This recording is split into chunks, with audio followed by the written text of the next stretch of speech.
Let's get into some things, child. We got some stuff to talk about today, honey. We got some stuff to talk about.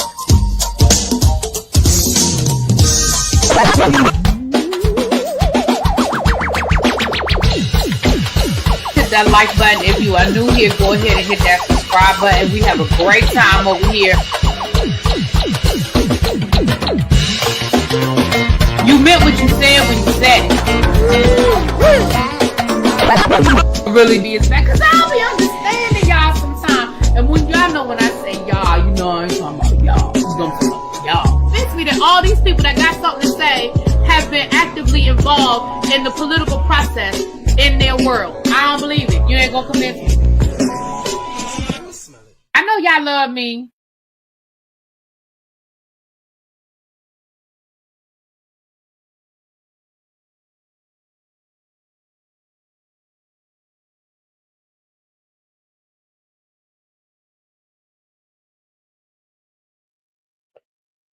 What's up? What's up? What's up, everybody? Happy Thursday. Happy Thursday. Let me say hi to the people. Let me say, oh, y'all, oh, look at y'all. Thank you so much. Thank you, Just Sweet. What's going on? Hey, what's up, Dish 88, The Informed, Miss Jocelyn, Alexis Thomas, Vintage. Just excuse me. Just Sweet. Thank you so much for the jewels, my love. Chuck, hey, boo. I'm feeling a lot better. What's up, T? Hey, Atalia. Thank you again. Thank you, Atalia, for the flower. Thank you for the floating heart. Thank you, thank you, thank you. Hey, David. Yolanda, what's going on? Hey, Dom Devereaux. What's up, boo? Hey, Atalia. Half Pin, you spoke too soon. No, well, you know what? That's just all that is breaking up in my chest. I don't want to get too graphic, but y'all know what happens at the end of a cold when it's finally coming up out your system. It's breaking up. So no, I'm feeling, can't y'all tell? Can't y'all hear it? I'm feeling a lot better. I'm not 100%, but I'm about 95. I'm about 95%. I'm feeling a lot better. Remember, I told you guys on Tuesday that Tuesday evening I was feeling better than Tuesday morning. And then yesterday morning, I woke up and I slept a lot yesterday. I slept until about, like, off and on. I slept until about maybe 4 or 5 o'clock yesterday, like off and on. But I knew I was feeling better when my appetite came back. Like when I woke up at it was like maybe 4 o'clock, Cheryl called me. It was around the time Cheryl called me. And when I was literally getting up and putting some clothes on because my appetite had come back. And I wanted to get out the house. Like, I hadn't been out the house. I wanted to get out the house. So I was like, I don't feel like cooking. You know, I ain't had that much energy. But I wanted to go get me something to eat. So I went out yesterday and I went to Starbucks and got another medicine ball. And then I hate to tell y'all, but I went to McDonald's. But I just wanted something quick and easy just to put something on my stomach. And I ain't feel like getting out the car. I ain't feel like calling and ordering something. And I knew my appetite wasn't enough that I was going to eat like a meal. I just wanted to put something on my stomach. Because for the last couple of days, all I've been eating is scrambled eggs and toast. Like, you know what I mean? Because I don't have like soup or anything in the house. So, and I didn't go to, thank you, Pretty Gray Eyes. Thank you, boo. I don't even have it in me to sing right now. But thank you, boo. But I didn't even go to CVS yesterday because I was like, but I had enough. I still had some Dayquil and I had some cough drops. And so towards as last night, that's when, again, I don't want to get too graphic, but that's when it was breaking up and it was coming out. So I knew I was on the tail end of it last night. When it started breaking up, I knew I was on the tail end of it. So I woke up this morning and I was like, woo! I woke up at like 5:30 this morning and couldn't go back to sleep. That's when I really knew when I couldn't, because all I've been doing is sleeping. I've been waking up, going back to sleep, waking up. You know, I've been like playing around on social media, scrolling through TikTok and falling back asleep. I hadn't even turned the TV on. I didn't even watch nothing on TV. I just been so I stayed up last night for a couple of hours. When I got back in, I sat down here. I watched Big Brother. I sat up until about 10:30, and then I went and got back in the bed. And then, like I said, I woke up this morning at like 5:30 and couldn't go back to sleep. And I was like, okay, all right, I'm back. I'm good. And then I like I said, I laid there till about what time I got up. I was on the phone with Cruiser when I finally got up and took a shower and stuff. And that was about maybe about 9:30, 10 o'clock. So, but thank you to everybody who called, checked, text, sent me a DM. You guys really checked up on me yesterday over the last couple of days, and I appreciate it. I do. If I didn't respond, charge it to my head and not my heart. I tried to respond to everybody that reached out to me. But thank y'all for checking on the sister. But yes, I feel a lot better. I was supposed to go to the gym today, and I was like, I knew, but I'm going to try to get up and go to the gym tomorrow. So thank you, T. Good. Yeah, honey, I caught a bug on that trip. Glad, but it must have been, we must have caught it on the train because me and Tawana are the only ones that got sick. And me and her rode the train together, and we stayed together in the hotel room. So we must have caught it together on that train. It must have been on the ride up because I started not feeling well probably Saturday, but I thought it was just the air because the first thing that started bothering me was my asthma. I started wheezing, and I needed to use my asthma pump.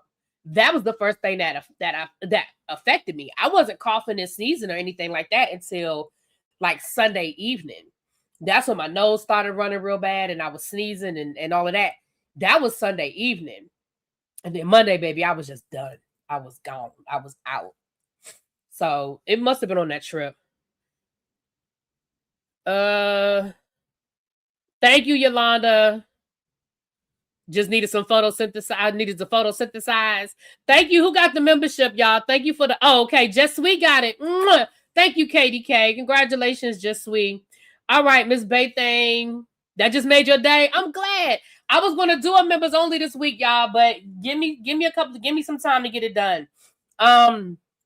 Give me some time to get it done. But give it to the end of the weekend.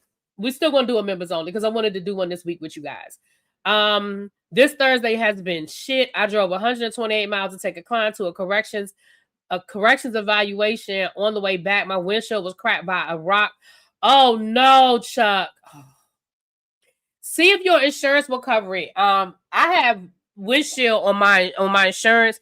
When I had to get my windshield fixed, it actually ended up being cheaper than what my deductible is. But I have a high deductible on my insurance. You may not have as high of a deductible. Check to see if your insurance will cover it because you may be able to get that covered. But I'm sorry to hear that. Listen, I had a crack on my windshield and I played around with it until it started growing and growing and growing. I was like, all right, I got to get this fixed. What's up, Quake? There are healthier breakfast options at McDonald's. It's like, at McDonald's like the Egg McMuffin. Well, I went to McDonald's last night. I just listen, and I half ate it. Because again, I knew I wasn't hungry. I had an appetite, but I wasn't, and like I said, I wasn't going to eat a full meal. Like if I had gone to, like say if I had ordered a meal from somewhere, I wasn't going to eat it. So I said, let me just get something and put it on my damn stomach and going back to bed. Thank you, Quake. Hey, Kenneth, what's up, boo? Hey, man, Miss Takira. I'm just gonna call you Takira. Hey, boo. Hey, Cindy. Sue the company. The train has to pay. Child. I'm glad it's almost gone too, because I know I'll go back to work on Monday. I was like, let me find out I'm sick my last week of work. Really be you bought something out of the crevices of that bed crack you fell into. Child. Felicia, what's going on? Queen Diva. Hey, Queen Diva, how you doing, boo? Ain't nobody going to McDonald's to eat healthy. Right. Listen, I wasn't even thinking about eating healthy. I was thinking about fast and on my stomach. And then the McDonald's that I went to was right next door to a Starbucks. So I was like, let me go on. I'm going to hit this Starbucks and get me this medicine ball. and hit this McDonald's and keep it moving. Baby, you telling me, Quake, exactly, this summer vacation, exactly. I go back to work Monday. The kids come back next week. I go back on Monday. First of all, I don't understand why we need a full week. I don't know why we need a full week of PD. When I first started teaching, we would get 3 days of PD, maybe 4. I really don't remember it being no 5 whole days of PD. I just don't feel like we got 5 days worth of shit to talk about.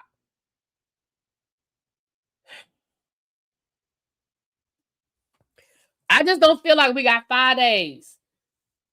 Queen Diva, hey boo. Thank you for being a member for 53 months. Yes, you've been rocking with a sister for a minute, and I appreciate the love. Thank you. And Queen Diva, is this the Queen Diva? Because it's more, y'all know it's more than one Queen Diva, child. Is this the Queen Diva? Whose sister? I ain't gonna call your sister name, but whose sister is on YouTube as well? If it's the same Queen Diva, you know what I'm talking about. Sorry, y'all. My nose is dry. Like this area right here is dry. Excuse me. I meant to turn the camera off. Y'all ain't have to see all of that, but I had to put some lotion on it was just feeling real dry. Hey, Jessica, let me tell you 2 things. McDonald's gets right oatmeal and fries. Oh, well, the fries not so much as they used to. They used to, though. The fries used to be worth it, but yeah. We just have to make it fun like Abbott and Limit. Ciao.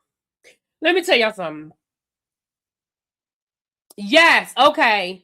Much love. Yes. You tell your sister that I've been watching her. I like her pivot. This is what I want you to tell your sister for me. Tell your sister I've been watching her. And I like her pivot. She's doing different content. I know that's kind of content she's been wanting to talk about. She stayed away long enough that she fell out of the algorithm, right? She's back. Tell her to just be consistent and she will find her people. Tell her I said that. I know sometimes she be in the bushes, but you tell her I said that I've been watching her. I like her pivot. I like the new content she's doing. And tell her just stay consistent and she will find her people. Okay? All right. Tell her I said that. All right. Hey, Tracy Boo. I got your message. I was going to call you today. How you doing, my love? They got the fried apple. But you know what? I wouldn't have ate it. I wouldn't even ate it. Cheryl was on the phone with me yesterday when I went out on my adventure, child.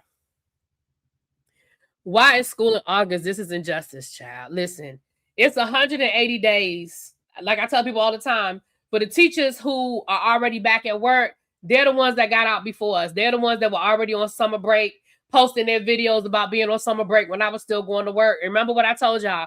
When they're back at work, I'm going to still be enjoying my summer vacation. It's the same 180 days. It's just a matter of how it's sliced up. That's all. It's just sliced up differently. It's the same 180 days. I'm going to tell you where I would go work. I saw this TikTok because, child, I've been all up and through TikTok over the last 3 days. When I tell y'all I've been all up and through TikTok, I've been all up and through TikTok. But it was this teacher that did a video. She is in Colorado. And I don't know if it's for the whole state or if it's just for the particular district that she works in. Baby, they work 4 days a week. They do 10 hours Monday through Thursday, and they have Fridays off. She said they've only had to work a few Fridays. Like throughout the school year, it's only like a handful of Fridays that they work. They do their 10 hours. She said her work day is from 7:15 to 4:30, something like that. They work Monday through Thursday. They have Fridays off every Friday. She said we only lost 2 holidays. She said we lost President's Day and Martin Luther King birthday. Now, to be clear, I don't know how I feel about not having Martin Luther King birthday as a holiday. However, I will sacrifice Martin Luther King's birthday as a holiday to have a 4-day week the whole school year. I'm just tell you the truth. Call me what you want. Call me what you want. Call me what you want. I would just have to call out sick that day, okay? Because I'm still, power to the people. I would just have to call out sick that day, but I feel like, you know what, Italia? I don't even know what their ranking is. Now, I feel like again, I just saw this random video. I'm gonna have to do more research, but I feel like the students probably aren't at work at 7:50. The school day doesn't probably start at 7:15. The school day probably starts still at like 8:30, and the kids get out at like 3:30. The teachers just have to come in early and stay late. So yeah, but their retirement plan is sketch, and their teaching contracts lock you in for years. If you leave early, they do something funky with the retirement. I have a friend that's a teacher in Denver. Oh, it's always a trick. Baby, it's always a trick. It ain't never. See, that's why. Let me tell you something. I see stuff online all the time, and I'll be like, that looks so good. But you'll be like, that can't be real. Like, it just, I might be missing out on some really great opportunities because I just don't trust nothing. 10 hours a day with baby's kids seems like a lot. Hell, most teachers work 10 hours a day now, if we being honest about it. Shit, by the time you get to work, get situated, and stay after work, do whatever, whether you have a meeting, whether you just sitting at your desk. Child, sometimes I just sit at my desk and just be like this. Sometimes, literally, there are days I don't leave work and I'm not doing nothing. I'm just sitting at my desk, like just exhaling. Sometimes I'm literally sitting at my desk for 45 minutes after work doing absolutely nothing. I look up, like school lets out for us at 3:15, 3:10, something like that. And we can leave at 3:20. We can leave at 3:20. Whatever the time is, I don't remember. But we can leave at 3:20. There have literally been times when I've been at work at 4 till 4 o'clock and have done nothing. Like literally just been sitting at my desk. Like sometimes you're talking to your friends. Sometimes you might have a meeting. You know what I mean? Like I very seldom run out the door at 3:20. Like very seldom. Really be Terrence said to tell you hello, and union contracts are a mofo sometimes. I love my union contract. Tell Terrence I say hello. Hey, I worked for the union. Let me tell you something. That was one of my favorite jobs. I would go back and work for the union in a minute. If they call, now that's a job that I would go back to without hesitation. If they call right now, as long as they talking, if they pay me what I was making before, I would go back to the salary I was making before. No, I wouldn't. That's a lie. They would have to give me a little bit more money, but I would go back. They probably would have to give me a little bit more. I would definitely negotiate. I wouldn't just be like, okay. I would definitely negotiate, but I would go back. Sure would. Hell, I tried to get back with the union a couple of times, but it didn't work out. Happy birthday to your daughter, Andrew. Happy birthday. You were thinking about going into DCPS? Listen, DCPS pay good. It's a motherfucker though, but it pays well. It's not as bad as it used to be as far as when I first left out. Ugh. I was specifically speaking about having to read the fine print to see what you. Oh, absolutely, Terrence. Listen, when I worked for the union, that was one of the things. So when I worked for the union, I worked for the union when Michelle Reed was changing a lot. Y'all know how I feel about that bitch.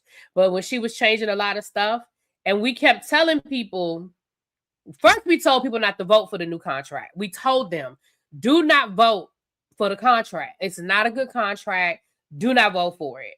And that was before I worked for the union. So before I worked for the union, that new contract came through, and I was like, y'all got to look at what y'all are giving up. Like, and we tried to tell people, do not vote for the new contract. Do not. They voted because it was a lot of money. All people saw was money, money, money, money. Okay, cool. So then the next year, that's when I was working for the union. So at the end of the school year, all the people that took this money, because they gave out. So what they did was they gave these bonuses. At the end of the school year, if you met a certain criteria, you got a bonus, right? If you met the criteria and you got the bonus, if you accepted the bonus, what you did was you gave up your union protections. You gave up the protection. Basically, you made yourself an at-will employee, is what you did. And we told people, don't take the money. Like, y'all voted for this contract, which gave everybody a raise. So everybody was making more money. Because the raises, we made a good little piece of change. But We told people, do not take those bonuses. Do not take those bonuses. And what did people do? They took the bonuses, right? And then what happened was at the end of the school year, when principals wanted to write people out of the budget, and they wrote you out of the budget, if you were one of those teachers that took the bonus money, you no longer had any union protection. It wasn't shit we could do for y'all. They were calling us all summer long about their jobs, and we were like, we can't. The first question we would ask them when they called was, did you take the bonus?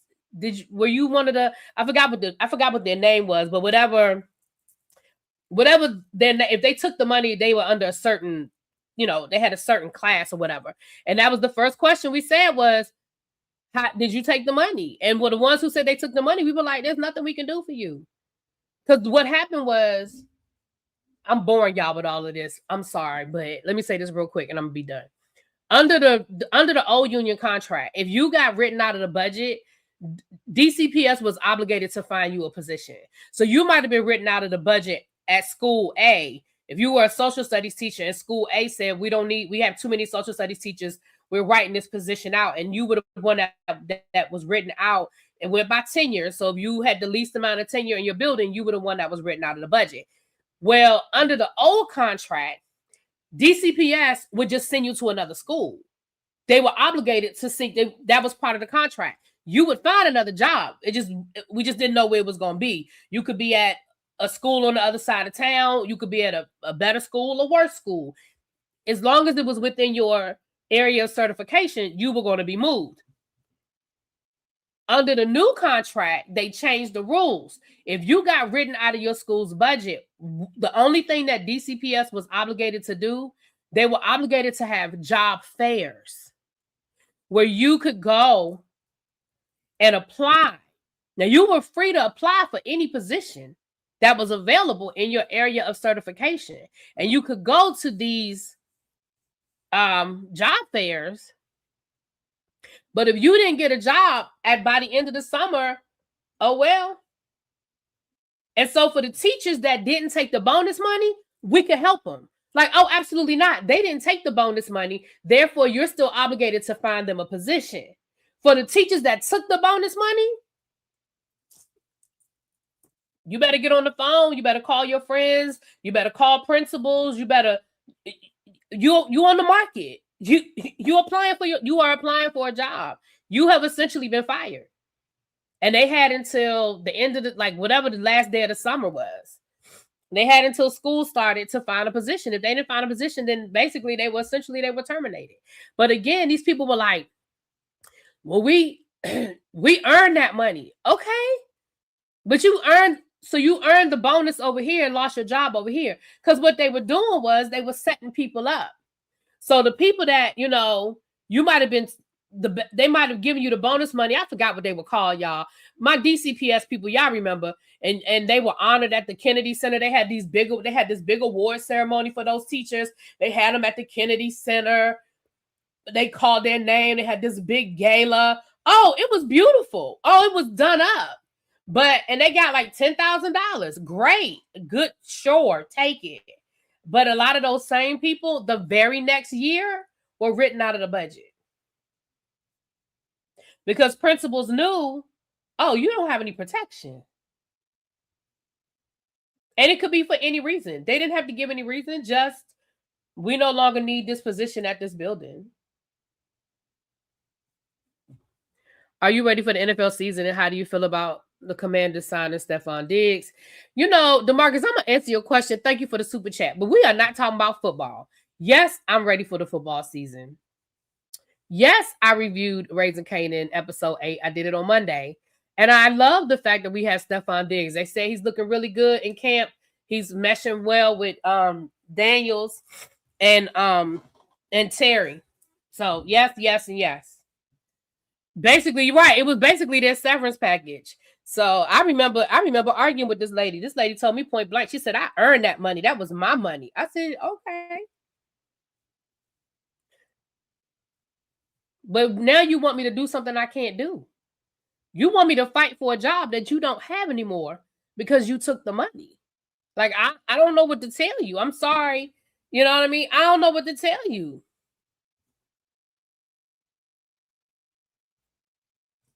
I don't know what to tell you. So anyway, but working for the union, I loved it. It was challenging, but I love working for the union. Met some cool people.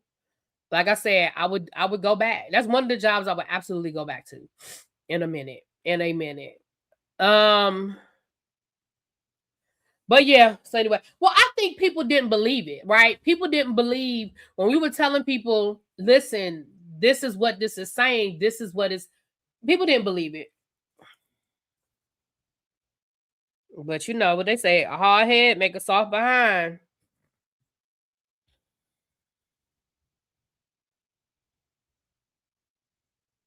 A hard head make a soft behind.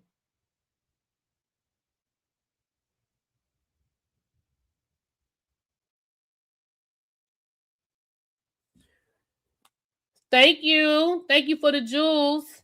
Since that Stephon man on your sports ball team, I pray he act right till February. Thank you, Abby. That's sweet. That's sweet of you. I actually do have the football link. If you guys are on, if you guys, I'll put the link in the chat. If you want to join the,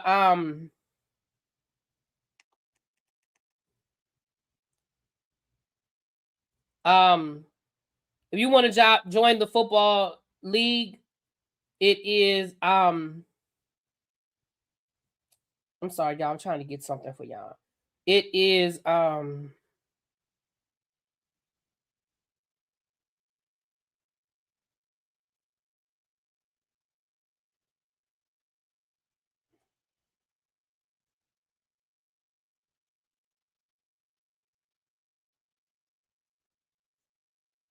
the link is, I'll put the link in the chat.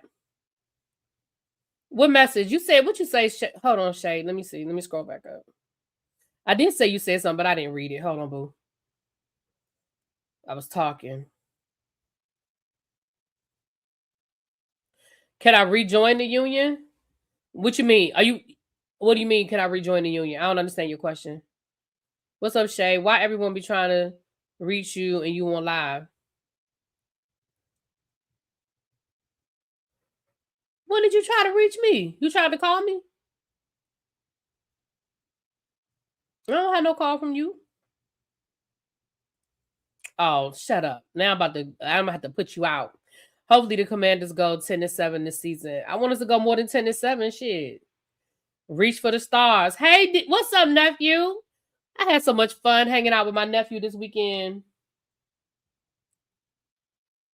Oh, you wanted me to read the message about them funky giants. I know whatever we're gonna do, we're gonna have a better. You texted me? Oh, we're gonna have a better one than them funky giants. All right, y'all. I'm trying to get something to put in the chat.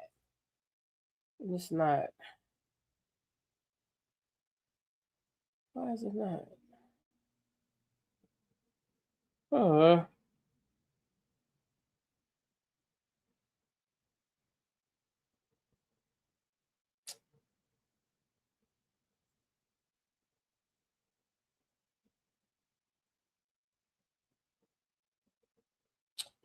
It's not what I need. I hate football, but I'm going to try to see it. I'll watch the command. Well, thank you.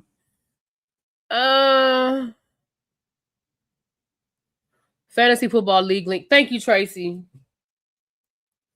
I'm sorry, y'all. I'm trying to get something else for y'all. Another link for y'all. I don't know why it won't let me open it up. Okay. Maybe this is it. Hold on, let me do it this way. But yeah, so that's that, child. That's that. All right, let me try it this way.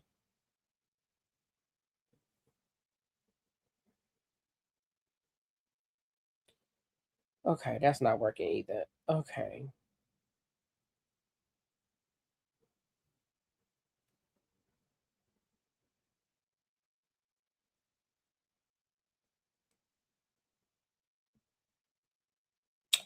Nope, that's not it. Oh, this is irritating me. Okay. Gotta crawl before you can walk. Well, you know.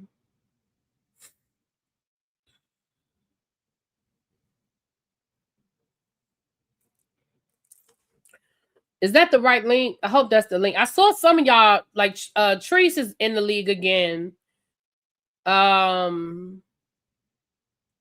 know Treese is in the league again. Like a couple of people did get the link.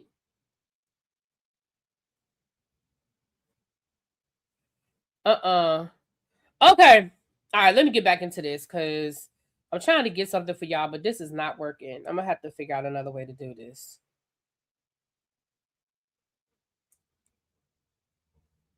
Hold on.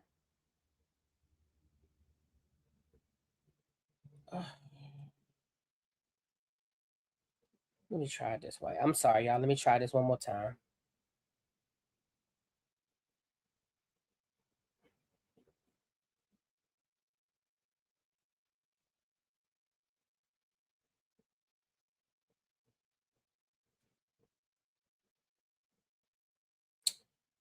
No, this is not. All right. I'm gonna have to figure it out. Why is it not? I don't know why this isn't letting me do it this way. Let me see something.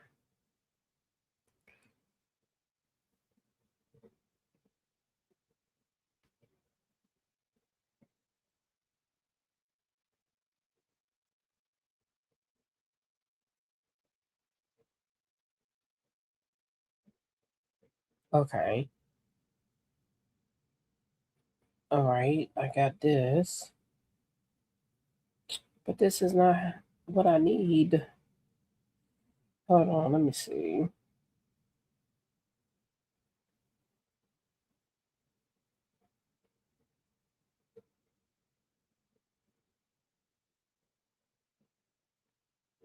All right, y'all. Let me get back on this. I'm sorry, y'all. I'm sorry. Because I'm trying to get a link for y'all, and it's on TikTok, but I don't know how to get it off of TikTok. What's up, Geechee girl? What's going on? Thank you for the jewels. Thank you. Thank you. All right, let's get into it.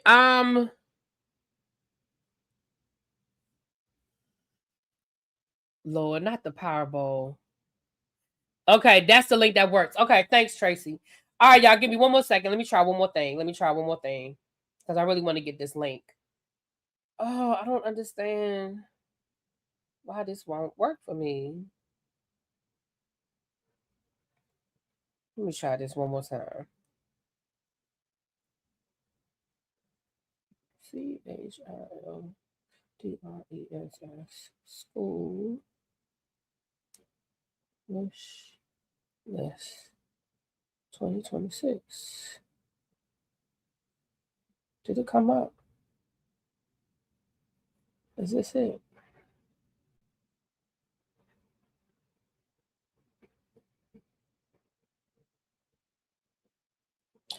I can't tell if this is it or not.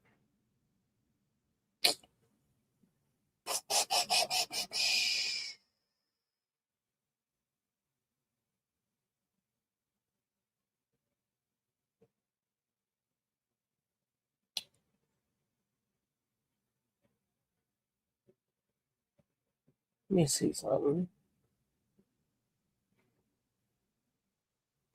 All right, I'm sorry, y'all. I'm trying to. All right, I'll figure it out. What I was trying to do was a friend of mine. So I had a teacher reach out to me. And if you're listening in the bushes, if you reached out to me about 2 weeks ago about your wish list and you're listening in the bushes, send me that link again. I can't find it. So send me your link again. And then it's another friend of mine who has a Amazon wish list. She's a kindergarten teacher in DC. And I said that I would share her wish list, but I can't get it off of TikTok. She has it in her link on TikTok. Maybe she has it on her Facebook. And I can't get it off of TikTok to link it in. But I'm not doing a wish list this year. So I was just going to put that in if anybody wanted to Let me see if she has it on YouTube. I mean, on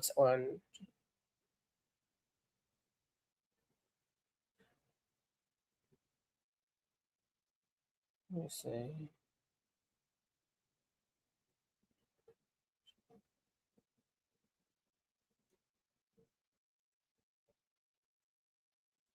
Let me see.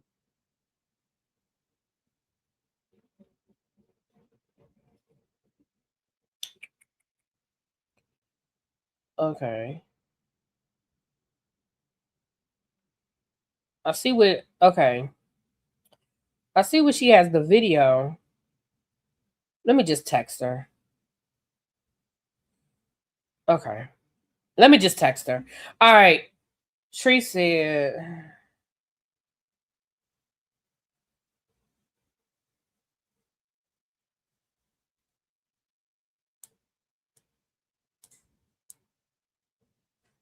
All right. Sorry, y'all. I wanted to just go ahead and put that link in the chat. But anyway, since we talking about education, let me go ahead and finish this education piece up, and then we're gonna roll on in to some other stuff.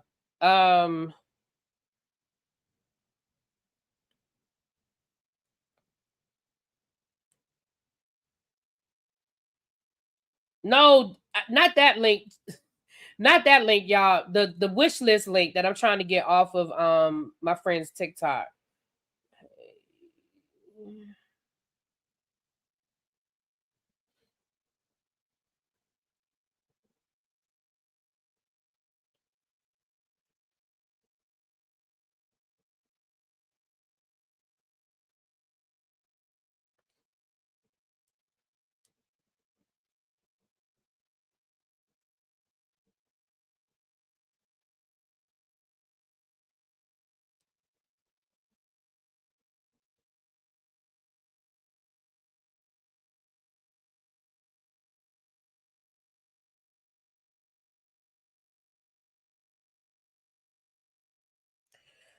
All right.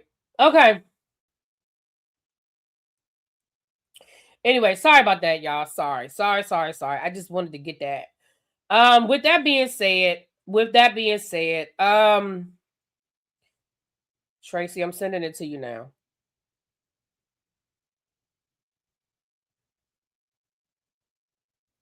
All right, I just sent it to you, Tracy. Moving right along. Sorry about that. So let's wrap up this education piece. Darius Crooks then went viral, y'all. His little video we talked about the other day, it has gone viral, honey. Maybe the neighborhood talk then picked it up. Hollywood Unlocked. Everybody has picked up this Darius Crooks situation. And I say Crooks, I don't call that man Cooks. That's that man's name. I'm gonna stop calling him that. He came down for all of y'all that was asking how was he qualified to be a teacher. He did a video breaking down his qualifications, and he is actually working towards his teacher certification. He does have an undergrad degree in whatever. He said he's working on his master's degree, and he has already started working towards his certification in the state of Texas. He said he's already passed the exam. He said the only thing he has to finish up is his course hours. So with that being said, for all the people that was asking how he get to be a teacher, so there's that.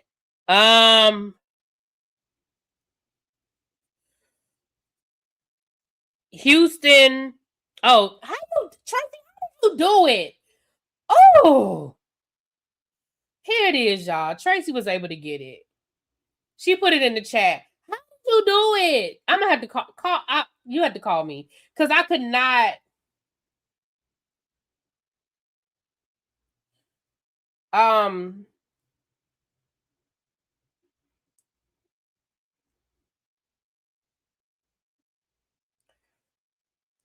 Okay, she just texted me back. So Houston ISD did respond, and they said the following. Let y'all know what they said. They said the following. Sorry for that little intermission, y'all. We back on track. Houston ISD said the following. It says, Houston ISD has a sense of urgency about ensuring that every student graduates prepared for college, career, and life. We know some students enter high school significantly below grade level, and helping those students accelerate their learning is among our most important responsibilities. The first days of school year are an important time for teachers to get to know their students' academic abilities, assess their individual needs, and determine that support each student may require. We see students with a range of academic needs every day. As teachers and instructional leaders, it is our responsibility to identify those needs and our commitment to close those gaps. At Wheatley High School, because child, they didn't put the man high school out there because he didn't cover up his badge. So they put the high school out there. At Wheatley High School, students have made significant academic gains, demonstrating that strong instruction, high expectations, and targeted support are making a difference. At the same time, we know there are students who need additional academic support, and we will continue working with our teachers and school leaders to ensure those students receive it. We are proud of the progress students are making.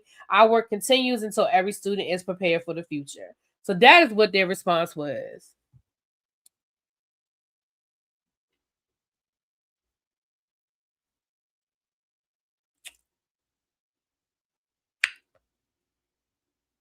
That's all I'm going to say.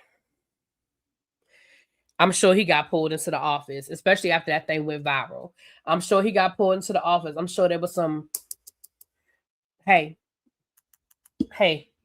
bruh. I'm sure that there was a little bit of. And what I will say is this. Over the last 2 days, I have fallen into the abyss of social media because, like I said, I didn't even feel like turning my TV on. So I really was just scrolling. Like, honestly, between YouTube, Instagram, and TikTok, that is literally all I've been doing, and playing my games. I'm playing my little games that's on YouTube, playing my little games and all that. That's really what I've been doing. But the one thing I have learned, and I know we already knew this, but the one thing I have learned over the last couple of days is parents, and it's not just parents, but I'm talking to parents right now. Parents, please stop recording everything and putting it on social media. Everything is not a viral moment. Everything is not meant to be on the internet. Everything does not need to be. We don't need to be in all y'all's business. We just don't. Everything is not meant for us to be in y'all's business.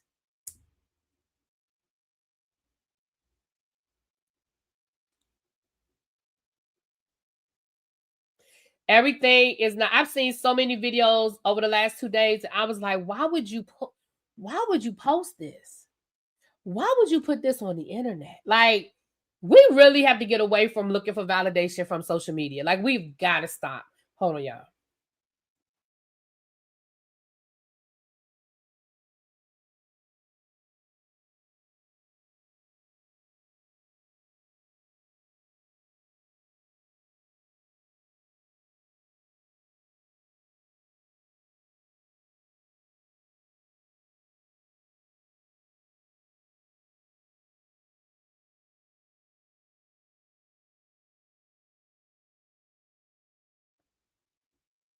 Sorry about that. Here's the thing. Bab says, am I wrong for believing that kids, barring insinuating circumstances, should be able to read before they get to school? They should be able to read before, at least the basics, before they get to school. Certainly by the time they get into high school. So when I listened to Darius Cook's video, I didn't get the impression that the kids could not read per se. I got the impression that they could not read for comprehension and understanding. I believe they could read the words that were on the page. I just believe that they could not read the words that were on the page and apply it to a specific prompt. That's the impression that I got. That's how I felt. But, it's bad either way. I mean, it's bad either way. Right, I saw that video that mom posted her daughter upset that she could not have French fries, and I was ready to. Baby, I saw that one too, Abby, and I was like, why would you post for those who don't know? I'll be honest, I might start me a whole new segment of reviewing TikTok videos, because this is other video. I want to find the original video. Y'all might have seen it where the guy goes to the lady and said, you know, my son said you were being rude to him. That video has gone viral as well. But in this video, this mother, I'm gonna use that word lightly, mother, is videotaping her daughter. Mind you, there's no context to the video. When she starts the video, the daughter's already crying. And she said, can y'all believe this? Y'all believe this? She crying because she can't have no French fries. And the little girl says, that's not why I'm upset. I'm upset because why are you doing this? Why you always gotta post it? Right? So she's telling you why she's upset. She's not upset that she can't have the French fries. She's upset because you telling the world that she can't have French fries. And then the mother, who don't need no French fries her damn self, if you understand what I'm saying, then the mother starts talking about how she can't have French fries because I guess she's supposed to be trying to lose weight or something along them lines. Ma'am, I'm sorry, what? First of all, why would you, if your child has to lose weight for whatever reason, maybe her daughter is diabetic, maybe she has, childhood diabetes, maybe she's trying to lose weight, because she didn't look that big to me. I mean, it was a quick video, but she didn't look too big to me. So, I don't know, maybe it was a situation of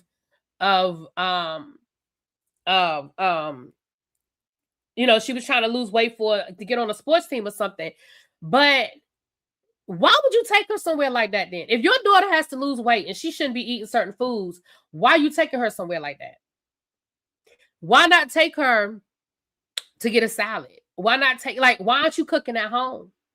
And I understand French fries are on every menu everywhere. I get that. But what I'm just saying, you're going to take her somewhere that has things that she's not supposed to have. And then she gets upset about it because most kids would. And then you decide to post it and you're going to shame her about it as if she's wrong for being upset that she can't have no damn French fries. Most kids will be upset that they can't have no French fries. We just got finished talking about the McDonald's fries. Back in the day, well, that's all we wanted was some McDonald's fries. But why would you put this on the internet? And the girl is literally crying, telling you why she's upset. I feel like some of these parents are using social media as a form of mental abuse. That was definitely abusive. I felt like that was abusive. Because at first, when I first saw the video, because I didn't even watch it all the way through the first time, if I'm being honest. The first time I watched it, I thought that particular restaurant they went to didn't have French fries or they were sold out or something. I didn't know. But then I watched a stitch where this lady was breaking down how her mother bullied her about being fat and, how this triggered her because of what she went through with her mom and the years of abuse with her mom, basically calling her fat and stuff. So then I was like, oh, wait a minute, there's more to this video. So I went and watched the rest and I was like, oh, it's something with this girl, her weight or something. There's no way in the world I would ever post that about my child. Ever. Ever.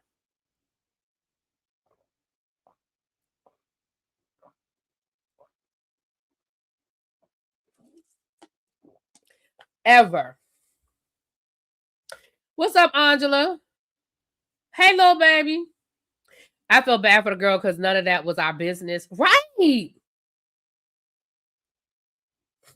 I'm not a parent, but the idea of showing the world a child in pain like that is beyond insane to me. I can only imagine it must be mental illness.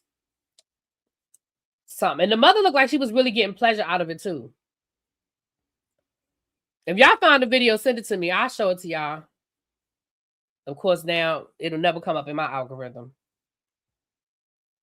So let me go back to this link again. Thank you, Tracy, for pulling the link. I appreciate you guys. And I'll put this on my community wall as well. I'm not doing a wish list this year for a variety of reasons. Reason number one, I honestly don't need anything. I don't. Are there things I could use? Yeah, we can always use stuff. Teachers can always use things. Keep that in mind. But there's nothing that I need, right? And honestly, y'all know that the end of my school year last year, the way I had to pack up my classroom. I don't even know what I'm teaching this year. I don't know where my classroom is going to be. I don't know anything.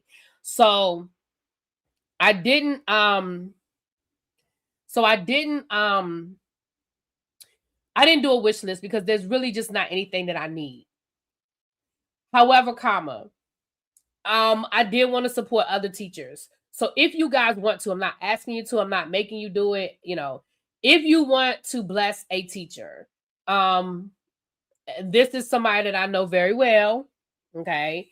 I'm endorsing somebody I know very well. We went to Bennett College together. She was 2 years ahead of me. She's been a teacher for over 20 years. She teaches kindergarten in DC public schools. She actually has a TikTok channel. I will post the link to her TikTok if y'all want to go over there and check her out. She actually posts the Kindergarten Chronicles. And she posts videos. She doesn't post her kids' faces, but she posts videos of her working with her students and different things with her students. Shut up, T. I knew you was gonna say something. Shut up.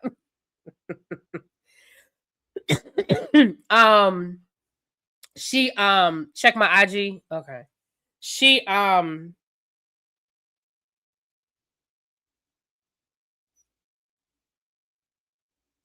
of course Tracy found it. All right, I'm gonna show it to y'all in a second. Y'all know Tracy found the video, right?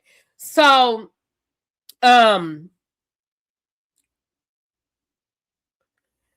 don't you give ladies sanitary napkins and stuff? You don't need feminine care items and deodorant.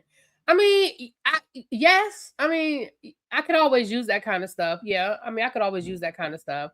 But right now, until I really know what's going on with me, I'm just, I don't, like I said, right now, I don't even know where my classroom is going to be. I don't even know where that's why I said I gotta do a members only, child, because it's a bunch of bullshit going on. So right now, until I know what's going on, I'm good right now. But I appreciate y'all. I do. But there was another teacher that reached out to me. She's a subscriber. She teaches in the same district that I teach, and she also teaches, I think it was kindergarten or first grade, and she had a wish list as well. She reached out to me a couple of weeks ago, and I told her I would post it. So if you're listening, if you're in the bushes, if you hear this on the replay, send it to me again because I got so much in my DMs, I honestly can't find it. So send it to me again, and I will post your link as well. And I will let you guys know, but I really need to. I'll probably have a better idea after next week when I go to work and I know what my schedule is and all that stuff. I have a better idea, but I'm gonna just be honest. Right now, I'm over it. I'm sick. I'm over it. I'm so irritated right now. I'm over it. So that's kind of where my mind is right now, too. If I'm being honest, I'm just, baby, we'll talk. We'll talk. Hold on, y'all.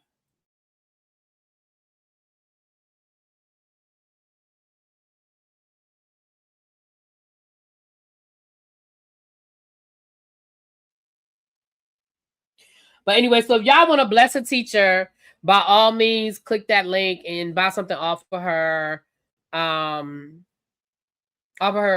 wish list. If you do buy something, please, in the, when you do you can do a gift receipt or a message. Let her know somewhere in there that that I sent you. Okay, just so she'll know.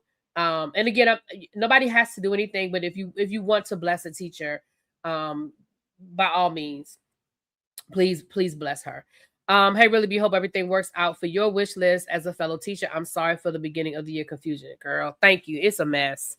It's a mess. But yeah, I mean, that kind of stuff, yeah, I can always use that kind of stuff. But like, I mean, child, I'm just sick of it. I'm be honest. I'm just sick of all of it.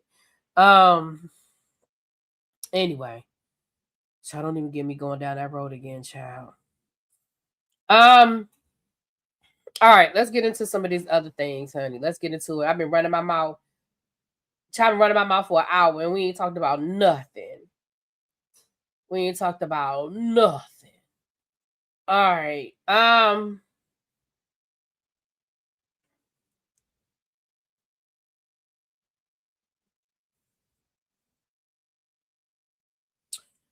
What else we talking about?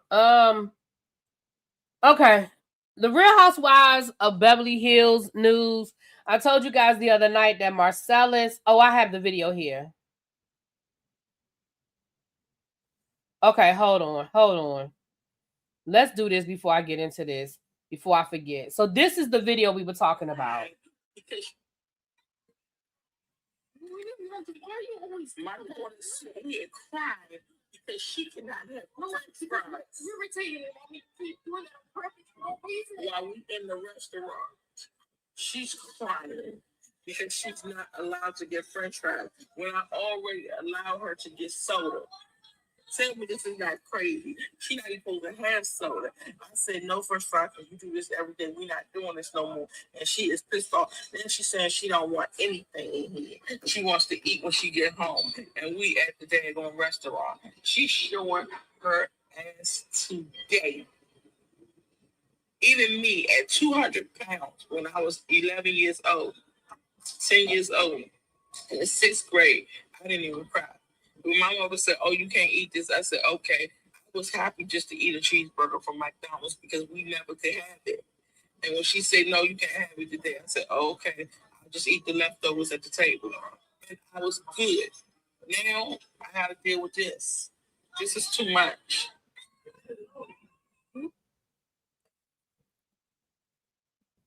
First of all, she said she was 200 pounds in the 6th grade.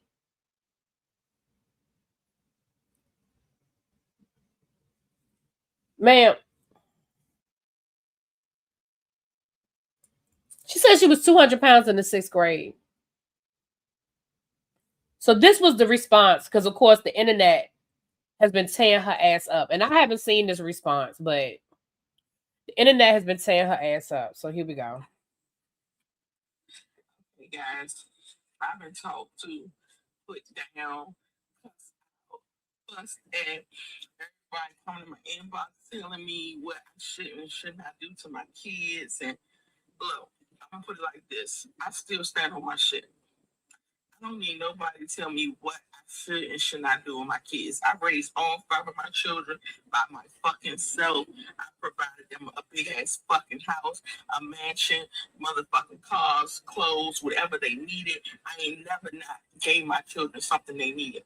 So when I tell my child that you don't need this, it's because you don't fucking need it. If you need it, I will definitely give it to you. Horrible mom, because I don't give my child French fries. Y'all don't even know the backstory of it. She been eating French fries constantly, every single day. I told her 2 years ago, we're gonna chill off these fries. She would sneak the fries. She would go buy the fries when she go to the store. She would keep on eating French fries.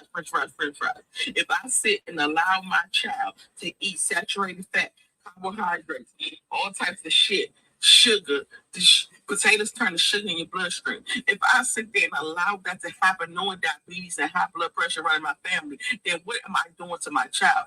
That would be the neglect.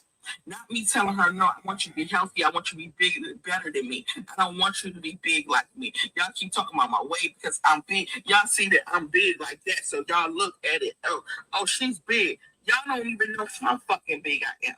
Y'all just automatically say, oh, because she broad shoulders, she's real fucking big. When I'm not. No, I'm big, but I'm not as fucking big as y'all saying I am. And so y'all come on here and y'all talk all this shit, plenty things about what I'm doing with my own fucking child. Like I don't have the right to tell her, no, you cannot have this. You cannot overindulge in bad things. That's the problem with America now. I can't do no more of that. I can't. Ma'am, hey girl, lady. The issue isn't you not letting your child eat French fries. That's y'all business. You know the reason why we're in y'all's business? The only reason why, excuse me, the only reason why we have an opinion about y'all's business is because you put it on the internet and you invited us into y'all's home. You, ma'am. The only reason why anybody has an opinion, thank you for the jewels. Thank you, Miss Flames. Hey, Miss Flames. That's a new name. Hey, boo. The only reason why we are in your business is because you are bringing us in your business, ma'am. Nobody give a damn about what you let your child eat or why you let your child eat it. The only reason why we even having a conversation about it is because you put it on the internet for us to talk about. Hello? That's the only reason why we have an opinion. And you talking about some carbohydrates and sugar, and it turns the sugar in your baby. That sounds like you done had some conversations with some doctors. And I don't think it was about your daughter. I think it was about you. Thank you, Miss Cookie, for the jewels. Thank y'all. Thank y'all. Thank you, Ataya, for the jewels. Floating heart. I'm sorry, I got a floating heart. Thank you so much.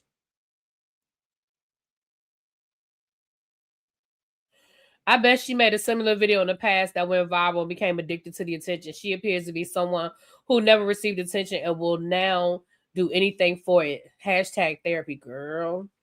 Girl, she has a response to that too. I don't want to hear no more responses. Tracy, do me a favor. Can you see if you can find that video of the boy bucking at that lady?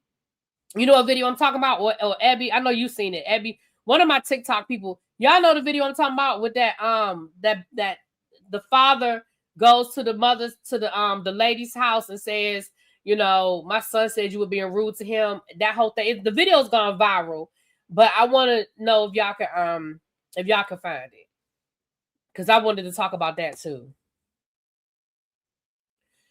Yeah, thank you for the loot box. Thank you. Why wouldn't you just find a healthy version to French fries? My thing is, if your daughter's buying French fries every day, that means that you're taking her somewhere to purchase French fries every day. Or you're giving her access to money to buy French fries every day. It's just, oh Lord, Tracy just sent me another video, child. Hold on, y'all. Y'all know, listen, Tracy back on her. Baby, Tracy is back. She been away. She been on leave, honey, but she back. Okay, here go another, okay. Okay. I want to say something else. I'm a content creator. Being online, exposing my life is what I do. My children, content creators, they're born into this shit. We've been on TV, we've been in multiple movies, TV shows, all that, reality TV. They know this life. As far as everybody keeps saying, oh, you expose your child and you put her on the internet, walk around with this computer and equipment every day, all day long. So that's neither here nor there. The reason why I decided to put it online is because so many parents don't know what to feed their children. And I can woke up so many parents that say, you know what, French fries aren't good for my child. You think that you had to expose your child to teach us that it wasn't healthy to give your child French fries every day? I think we all knew that. Who didn't know that? Who did not know that? Thank you for the jewels. Says stay hydrated. Thank you, boo. I've been drinking, honey. She said we a content creator. Girl, hold on. Let me see something. Good for my child. Let me go looking. Let me see something. The Drew family. Vlogs, family challenges, fun. So hold on, let me see something. So they have 1,000 followers on TikTok. Let me see what they got on YouTube, child. Let me see what they got on YouTube.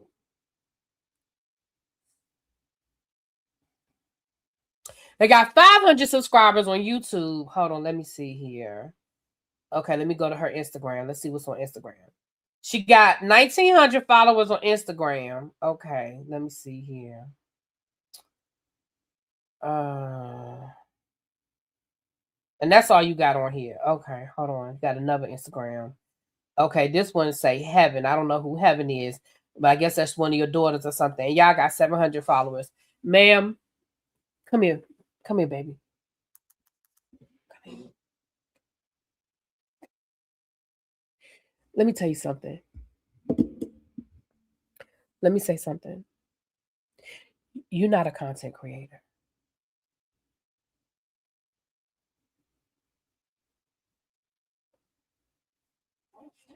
And I'm not saying this because I'm not there yet. You understand what I'm saying? You, ma'am. Thank you at the Laughing Disco. Thank you, Pinky Tiki. Where you been? Hey, Pinky Tiki. Ma'am. if you add all them social medias that you posted, now I didn't see your Facebook, your numbers on Facebook, but you do have a Facebook page. Hold on, let me see if I can find your Facebook. Drew Family TV on Facebook. Let me see. Y'all got you got 1,500 followers on Facebook. Man, if we add up all of your different social medias, you don't have 10,000 followers across all of your platforms.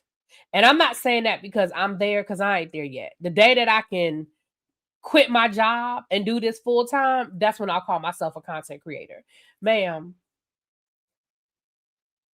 it's not worth what you did to your daughter. I don't give a fuck what you say. You can make vlogs and create content without exploiting your family. You know who does a really good job of doing family vlogs and not without exploiting their family? The Ellis family. Deval, Kadeem. Y'all know who I'm talking about? Both of them. Kadeem plays on Divorced Sisters, and Deval, he plays on Sisters over on the Tyler Perry network. But even before they were doing the acting thing full time, they did family vlogs. And they did a really good job of showing us their family's life without exploiting the family. See, there's a way you can do it without exploiting. Thank you, Cheryl. There's a way you can do this without exploiting your family. What you did was cruel. That was mean what you did. And the fact that maybe in the moment you didn't see it that way, maybe in the moment you didn't feel like what you were doing was wrong. When people were telling you it was wrong, instead of saying, you know what, I ain't see it like that in that moment, now you doubling down. Now you giving us nutrition lessons. Ma'am,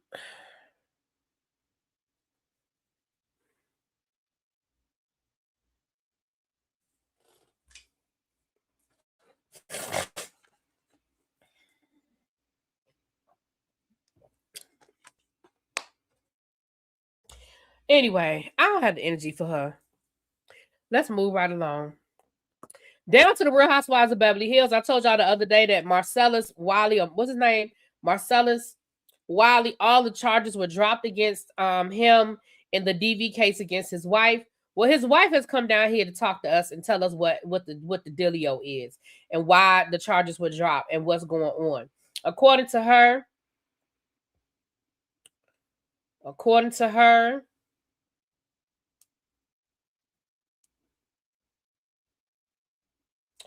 she says the following. Hold on. While I'm working every day to support 3 children with no support from their father, the man who has been abusing me for 14 years is spending time ranting on social media, lying, intimidating, and slandering me. He told me many times that if I left him, this is exactly what he would do, and that he would make sure that no one would believe me. And now you are all getting to witness his true character behind closed doors in real time. She said, he's more worried about protecting his already ruined reputation than providing for his children, shielding them from the damage he's already caused, and moving forward and uncoupling amicably. We had already been just co-parenting and cohabitating for a long time before the incident in Florida where he threatened to kill me. FYI, the Florida case was only dismissed because the Florida DA, and she says his name, David Augustine, did not notify me of the hearing, and it's convenient now that he's avoiding my calls.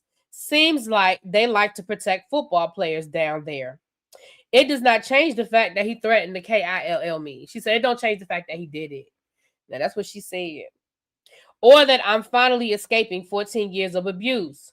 Or that I have a domestic violence restraining order against him. Or that I am now a single mother solely supporting her 3 children. I have already filed multiple violations to the DV restraining order, but our criminal justice system is broken. Victims of domestic violence are not protected.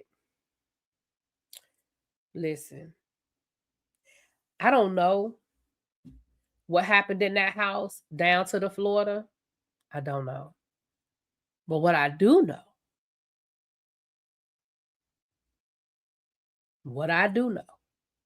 is when she was on that Real Housewives of Beverly Hills. I know that man wasn't very nice to her, and I know that that man wasn't very nice to the other women on that show. Even to the point where Crystal Minkoff said that the year that she was on the show, the reason why none of the husbands were on the reunion that season is because her and Garcelle both went to production and told production that they did not feel comfortable around him because he had made threats towards them and he had said some things about them that they were not comfortable with. And they went to production and told production, we are not comfortable with him being here. We don't want to be around him. And so as a result, rather than single him out and just uninvite him from the reunion, they just didn't have any of the husbands that year. And I thought about that and I was like, you know what? I remember that. I remember that. So I'm going to say this. I ain't going to say that I believe her because, of course, innocent until proven guilty, but you know I believe her. That's just my opinion. That's just my opinion. You found it. Thank you, Abby. Thank you, Boo Thang. Oh, 2 quick things. For the football pool, we only have 20 slots. That's the largest that they would let me make the pool. So, I know we already have 4 people in the pool. So if you were in there last year and you didn't get your invitation, let me know. But I did put the link in the Ladies Who Love Sports group. And I also put the link in the Tribal 2.0 travel group. And it was in the chat. And I'll put it on my community wall as well as Janai's wish list. So if you're interested, you want to be a part of the league, again, you have until September the 8th to register. September the 8th. All right. So that's the update on that, honey. We're going to watch that video. Y'all don't let me forget because we're going to watch that video. Hold on, y'all.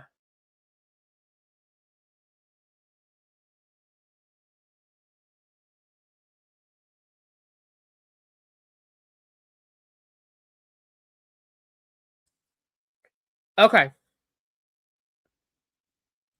Yeah, stuff has been out there about him for years. So that's why, because remember, those questions came up when she was on the show. She was only on the show for 1 season. And those questions came up. So, They said that Lionel Richie was talking trash at his concert the other night. Listen. This is the way I feel about stuff. This is the way I feel about stuff. I believe Crystal too, another example of production putting the show over talent. They should have just excluded him. I agree, Chuck. And I believe Crystal as well, because again, she didn't speak on it until this came out. So I believe it. Let me say this. When it comes to the aunties and the uncles, just let them have it. Listen, Patty be talking trash. Reefa used to talk trash. You know what I'm saying? What's my girl? Dionne Warwick stayed trolling y'all down to the Twitter. Baby, when the aunties and the uncles, they talk they shit, just let them talk they shit. Now they say that Lionel Richie was at his concert last night or the night before last, and he said that, Chris Brown and Usher, they out here touring, doing it like they was the first ones to do it. He said they wasn't the first ones to do it. The Commodores of Earth, Wind & Fire been doing this. We was doing this 40 years ago. Well, listen, he not lying. Okay? He not lying. Okay? You go back to the 70s and you go back to them funk bands of the 70s, and they used to, first of all, they had full bands. Okay? It was like 500 people in Earth, Wind & Fire. I don't even know all the people that was part of the Earth, Wind & Fire band. It was just people just there. Okay? P-Funk and Funkadelic. I don't know who all them people were. Okay? The mothership, the spaceship. It was 500 people on stage just doing shit. Okay? All of them just dancing around, sliding the Family Stone. Just all of them. Just all of them. Just dancing around. Okay? So he's not lying. when he says, hey, we was out here doing it. Okay? And then he went on to say, we just didn't go to jail. Well, listen. Now, Earth should never been to jail. Earth should never been to jail. But Chris Brown has seen his fair share of police stations. Somebody in the chat say, what's his point? I just think that the old people sometimes just like to flex they shit. I think sometimes the old people just like to remind y'all, nigga, y'all didn't start this. You know what I mean? And I understand that for some people, they might be like, you know, it wasn't no need for him to say it. You might be right. You might be right. But I just feel like for some people, they just want to flex their shit and just want to remind y'all, look, I've been doing this for 40 years. And I'm still dancing on the ceiling. I don't know. But it's funny because people are making a thing about it. Ain't no thing. Like, let the old people do their thing. Let the old people do their thing. Let them talk their shit. You know what I'm saying? You know. You said, so why? So that's why his wife was popping him because his mouth was slick. No, his wife was popping him because he was cheating on her and she caught him. Baby, that. Now listen, if they ever make a Lionel Richie biopic, they better show that part. Let me tell you something. That's the only thing I want to see. I really don't want to see a Lionel Richie biopic because honestly, I don't care that much. But if they ever do one, if they ever do a Lionel Richie biopic, baby, I want to see the scene where allegedly what had happened was Brenda found a piece of paper at the house with the hotel information written on it. Allegedly, this is what I had read somewhere. And then Brenda went down to that hotel room and hit him with the knock, knock, knock. Knock, knock, knock. And then the lady opened the door and Brenda commenced to whooping ass. Now that's what I heard. Now listen, that might not be how it went down, but I feel like I read that somewhere. Not to be confused with when Faith Evans showed up at the hotel and said she was housekeeping. And when that lady opened the door, Faith Evans commenced to whooping that lady ass who opened the door. Not to be confused. Those are two similar stories, but not the same. They're two different situations. Now, that is what needs to be in the biopic. Somebody said that Lionel Richie have his own DV case. Not to my knowledge. I could be wrong because listen, I'm just gonna tell you the truth. I don't know. But I don't remember remember Lionel Richie ever having a DV case? I don't remember that. But that doesn't mean it didn't happen. I don't remember.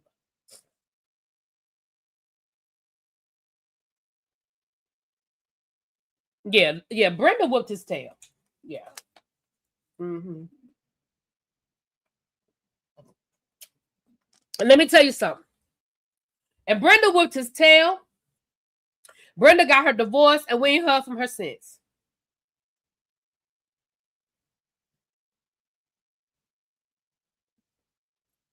Brenda whooped his tail. She got her divorce, and we ain't heard from her since. She off, minding her business, living her good life. That's just like Michael Jordan's wife. We ain't heard from her since. She got her money, and she is up, and I think she just sold that house in Chicago. She was up in Chicago up until I think she just sold that house a couple of years ago. But baby, Brenda, Michael Jordan's Juanita, baby, she got her money and she went on about her business. The Google said that his only DV case is when Brenda beat him. Yeah, I think that's what it was. I think that's what it was when Brenda whooped his tail. I think that's the only DV we've heard him involved in. Yeah. Uh-huh. Yeah. So my thing is, was it something that was necessary? What's up, Aaron? Aaron, I've been keeping up with your did you see, we about to talk about it in a minute. Did you see when Papoose sent a cease and desist? We about to talk about that in a minute though. But let me tell y'all something. Again, some people might be like, why was it necessary for him to say it? It wasn't. It wasn't. Real Housewives of Beverly Hills wanted Brenda Ritchie on the show. I think she would have been. I don't know how she would have done on the show.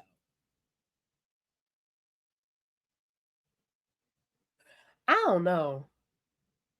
I mean, I don't know her personally. Obviously, I don't know her personally, but I don't know if she would have got along with that. I don't know.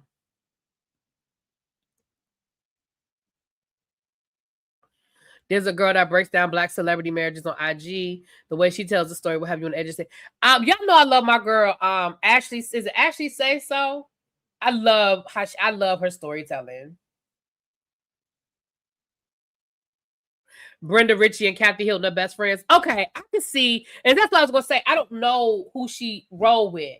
I can see that, and I think I would be here for that because I feel like Brenda be giving Kathy. I feel like Brenda be giving Kathy some.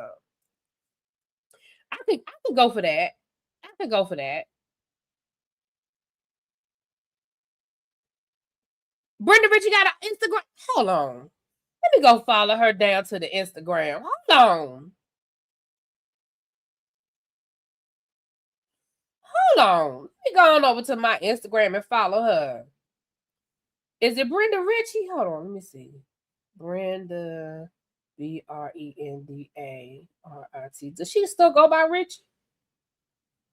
Hold on. Y'all send it to me. I don't see no Brenda Ritchie Instagram. Hold on. Is this her?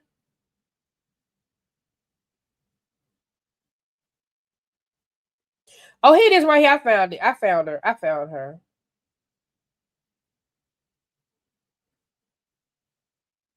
Okay, I found her. Yeah, I know I wasn't. Yeah. Because let me tell you who I love. Let me tell y'all who I love.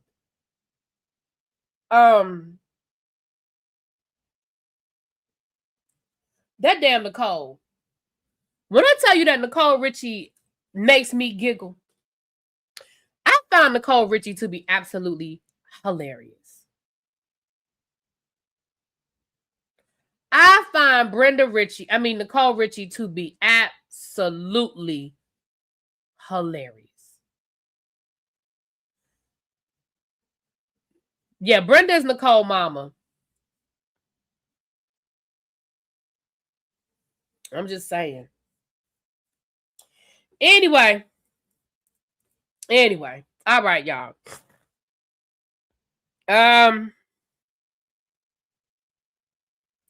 Let's go on over to Real Housewives of Atlanta. Now, the Real Housewives of Atlanta, Shamia told the people. Shamia done told the people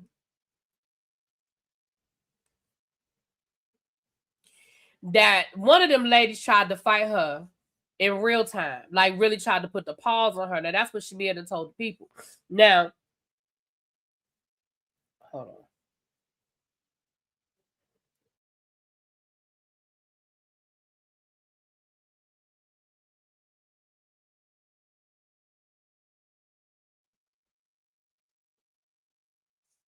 She called Rachel Zoe a what? I don't even know how to say that. A what? Chupacabra? What? I don't even know what that is. I definitely think that was K. Michelle. I think the person that tried to fight her was K. Michelle. I absolutely believe that's who it was. And she said we'll hear about it at the reunion, so I believe it was K. Michelle. And then Kelly done doxed damn Angela.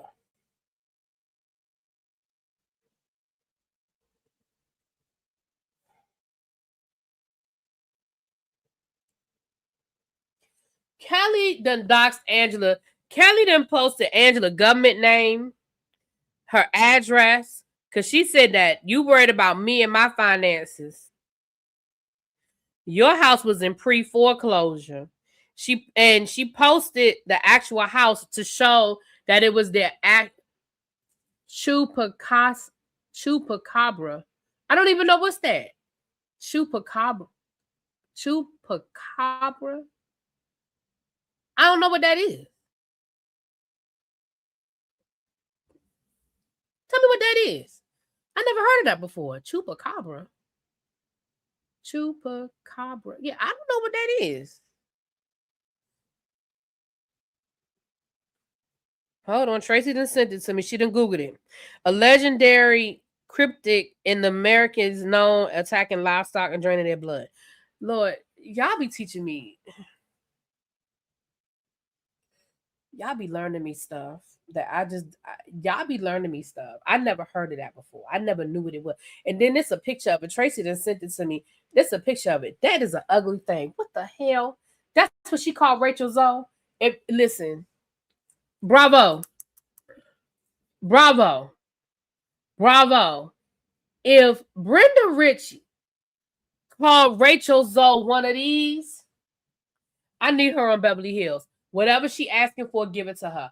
I don't know what her price is. I don't know what she want. Whatever she want, give it to her. She want a Rolls Royce, give it to her. If she want two commas in her paycheck, give it to her. That is what I need in Beverly Hills. Do you understand me? Can you imagine Brenda going at it with Dorit or Erica Jane? Hello? Baby, I need that in my life. I didn't know that. I'm glad y'all be learning me things all the time. I appreciate y'all. Thank y'all. I didn't know what that was. No, I think it was K Michelle. We're gonna find out tomorrow. I mean, I keep saying we're gonna find out Sunday.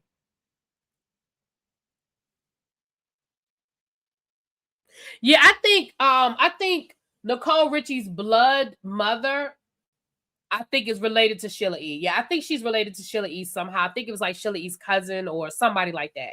Yeah, I don't remember the exact connection, but I remember hearing that before. Rumor has it Lionel gave her what Bravo was willing to pay to keep her off the show. See, that's smart. Lionel, that's some smart shit. Let me tell y'all something.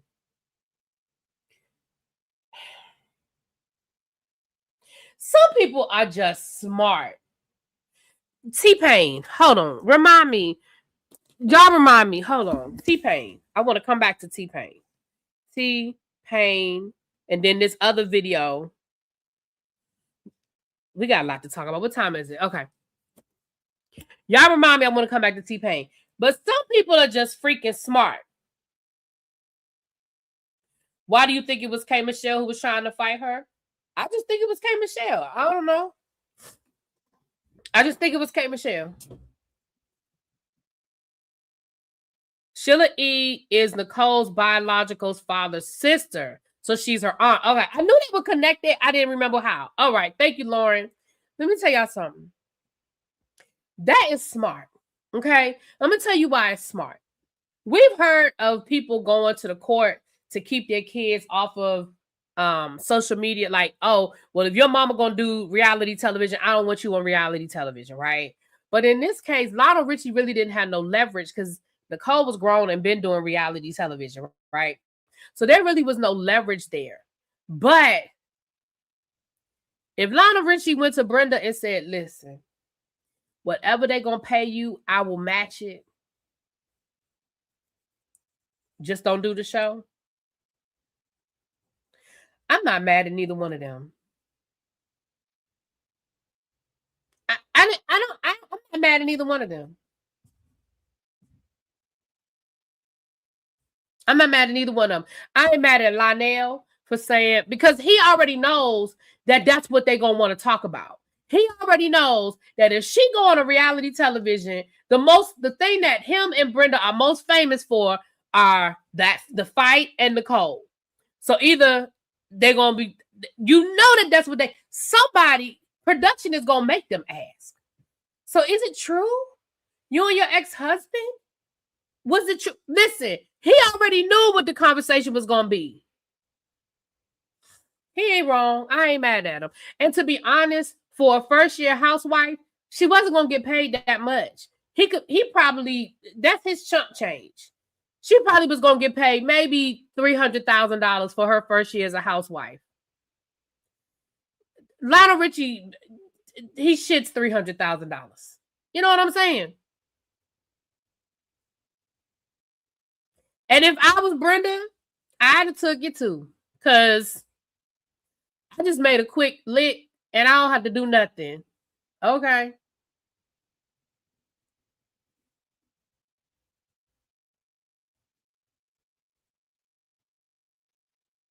Right. And that's why Lionel knows. Lauren said the Brenda Ritchie beatdown is legendary. You still hear about it 30 years later. Right. And that's why he knew that that's what everybody was going to want to talk about.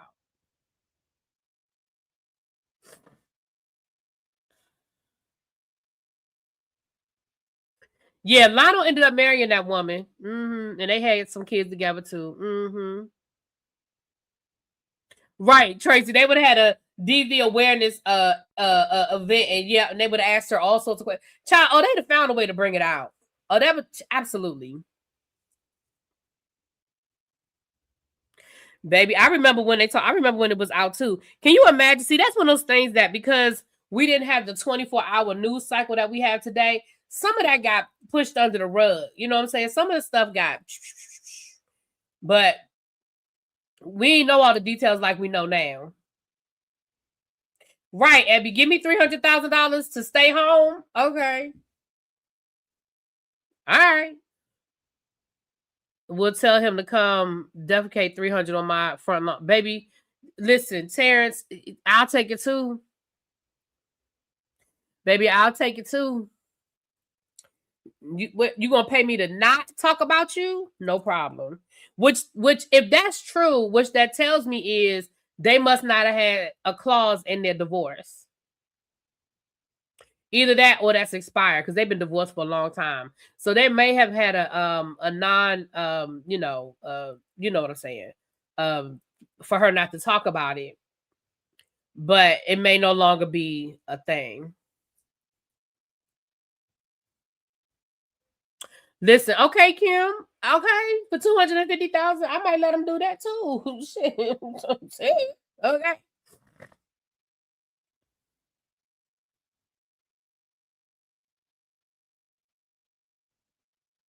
Anyway, moving right along.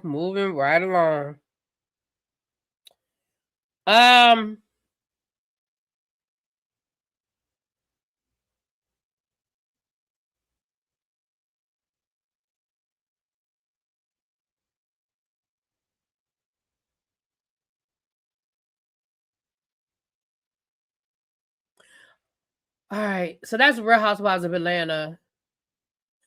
A follow-up to a case.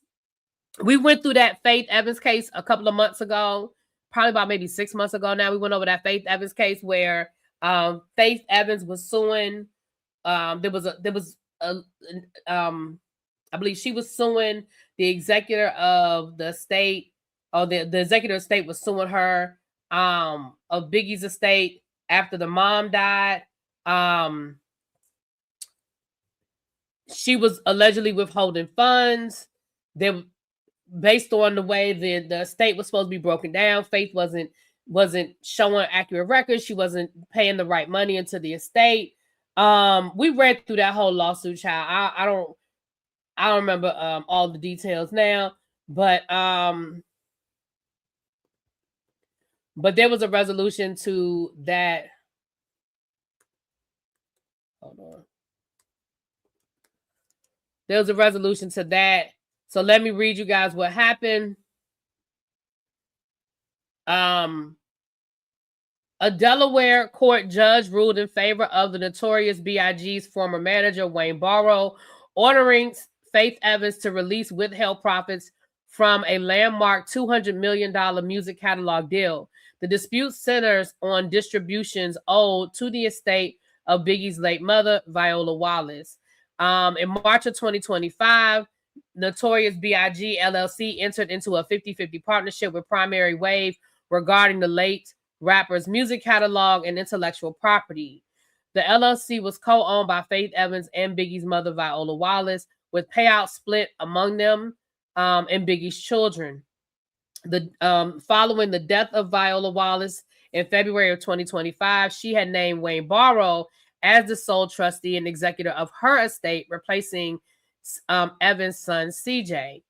So the accusations of the case were that Barrow filed a lawsuit accusing Evans of wrongfully withholding the 25% share of the profits that should have gone to Viola Wallace's. Did I say Viola Davis, y'all? Please, if I said Viola Davis, I meant Viola Wallace. 25% of that was supposed to go to her estate, and he was saying that she did not do that. And so the court's decision was that Evans had no legal right to block Barrow from accessing or distributing those funds, marking a major victory for Barrow in his managing of Miss Wallace's legacy. Ongoing battles. While Barrow won this specific fight over the catalog proceeds, separate legal actions concerning broader control and management of the state remain active. So the case is not concluded yet. The case is not concluded yet. What's up, Marcus from the VA? Hey, boo.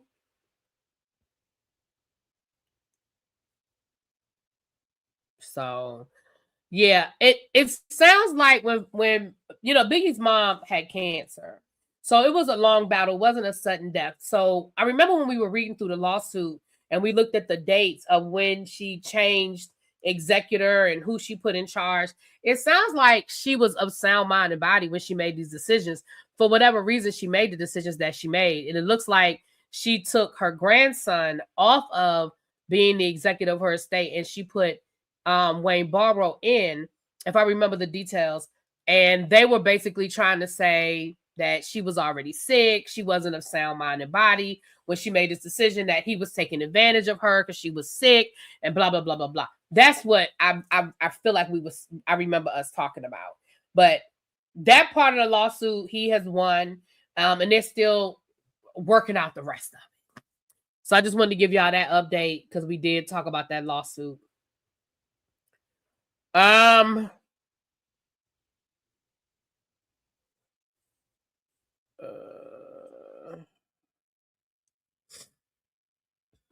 me see here.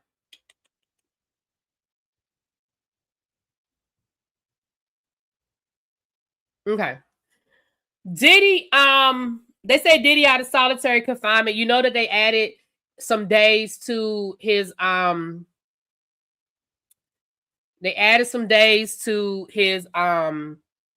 sentencing because of that fight he got into, but he has been released from solitary confinement. So, you know, lucky him. That's all I got to say about that. I mean, you know, I ain't say lucky him, but, you know, good for him, child. Whatever. I just, you know, again, I'm just giving y'all the updates, honey. I'm just giving y'all the updates. Hold on.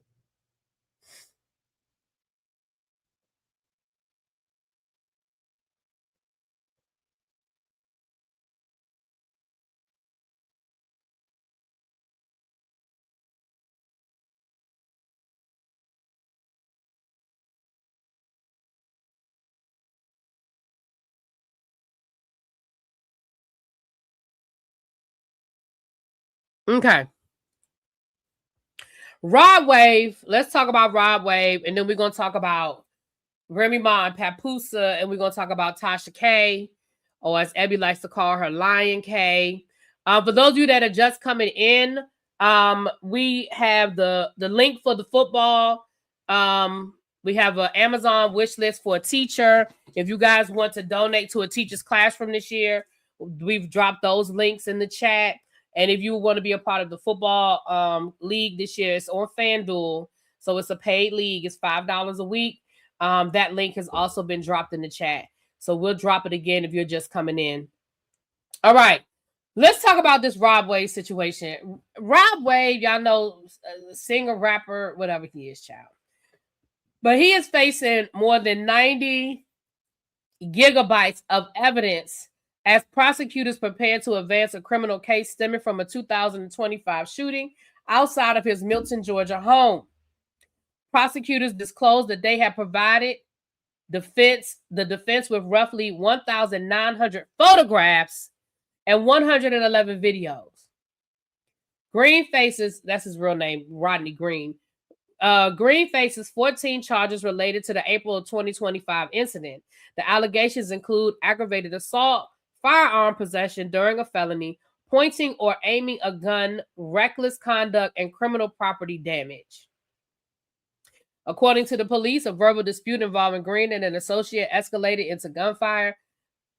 Investigators allege Green fired multiple shots outside the residence, striking several vehicles.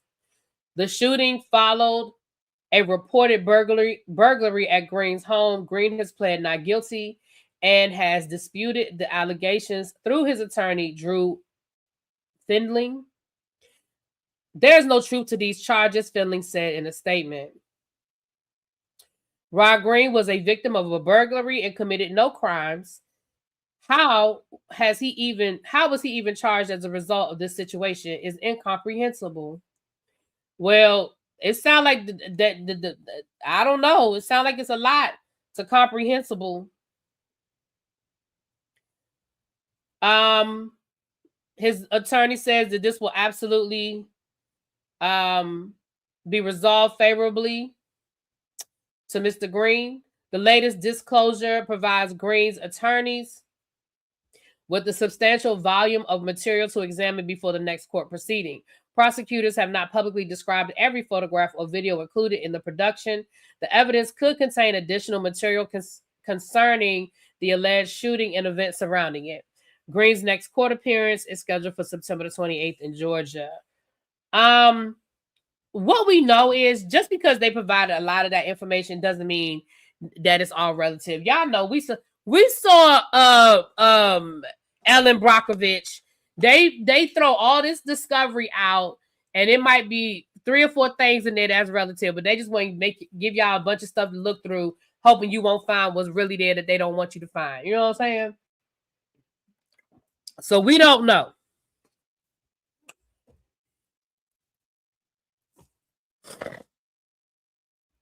We don't know.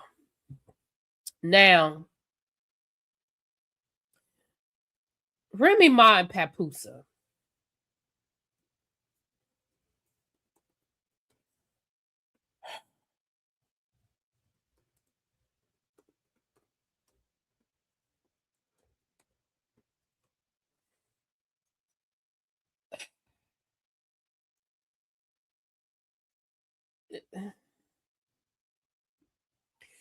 Papoose's legal team has served Remy Ma a cease and desist letter demanding that she immediately delete a recent diss track targeting him and Clarissa Shields and stop making public disparaging remarks amid their ongoing divorce proceedings.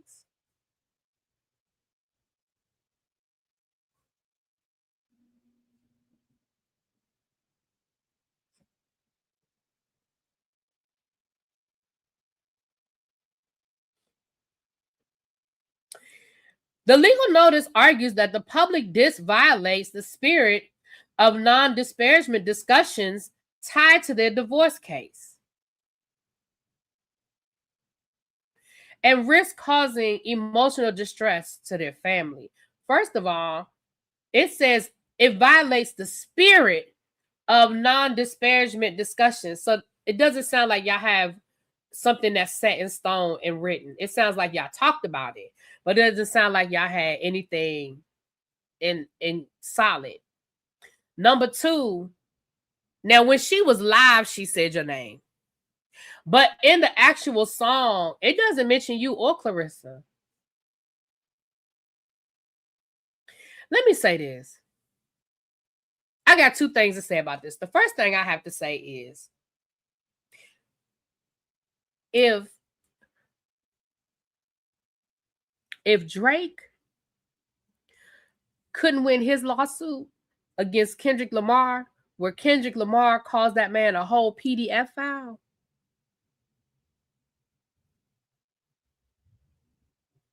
and he said, Drake, I heard you like him young. He said Drake. He called that man's name. He said, Drake, I heard you like him young. If he couldn't win that lawsuit, I'm not sure that there's much here for you, sir. That's number 1. Number 2, you got a lot of energy for, can you go sign a divorce paper? You got time to pay an attorney to send a cease and desist letter. Can you get them divorce papers? I'm ready to sign these papers. Ain't that what Ain't that what Ursha said? Ursha said he ready to sign these papers.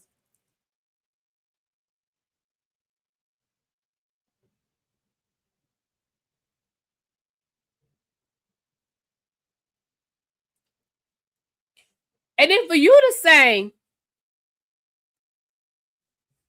that song that Remy made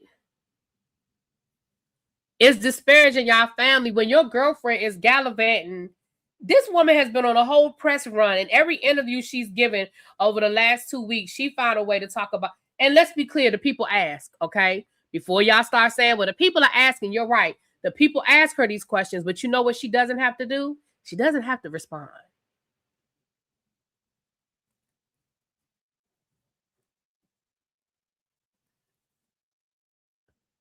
She doesn't have to answer. She could say, hey, I'm just here to promote my fight. I don't really want to get into all of that. She can say that. It's real easy to say no comment. Really don't want to talk about that anymore. I've said it. I've said what I got to say about that. I'm not speaking on that anymore. I'm here to talk about my fight. You did a whole interview where you said that the reason why people are mad is because he upgraded. That's what you said. You said the people are mad because he upgraded. Wasn't that disparaging against Remy Ma? I mean,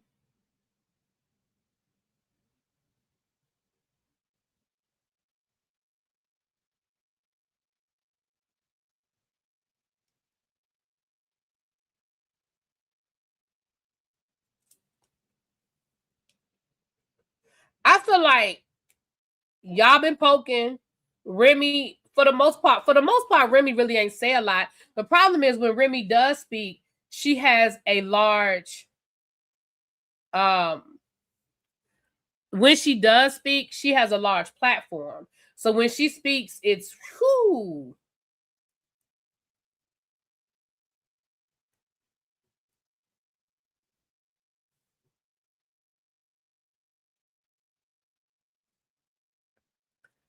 But you got time to send a cease and desist, but you don't have time. Is that your divorce attorney sending cease and desist? Because I feel like there's other things that man could be doing.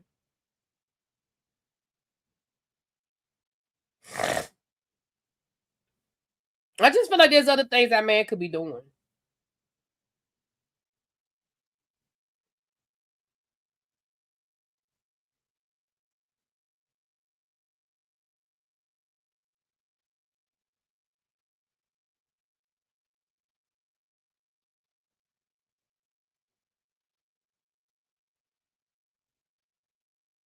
Did you call that lady Canvas? I'm not doing this with you, Abby. Abby, did you call that woman Canvas?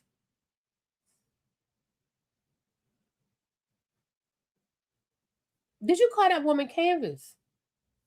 I'm not doing this with you. Mm, mm, mm, mm. He said that ish on this at the Super Bowl. He looked at the camera and said, "Say Drake. I heard you like I'm young." Right? Did he listen? The man said it at the Super Bowl, and Drake ain't win that lawsuit. Now, granted, Drake sued the record company. He didn't sue. There's a lot of layers to that. I understand before all the lawyers come in the chat and tell me, well, he didn't sue Kendrick Lamar directly. I get that, but he ain't win the lawsuit. Whatever, however, whoever, he ain't win the lawsuit. Remy, honestly, y'all, we're gonna be honest and we're gonna be real fair about it. Really, Remy really ain't said a whole lot. She honestly has not. I'm not calling her. I'm not saying she's perfect, y'all. Please don't start that bullshit. I'm not saying Remy's perfect. I'm not saying Remy, but she really ain't been bothering them. I mean, she did drop that song, but we hadn't heard from Remy in months. At least not as it relates to this. We ain't heard from Remy. The last time we heard from Remy was when she did that 3-day rant where she told us about him being a gambling addict and how showing us that the man got clothes at her house and all of that stuff. Like, honestly, that was about what, 6 months ago? That was a while ago. We ain't heard from, and before that, we really hadn't heard from Remy at all.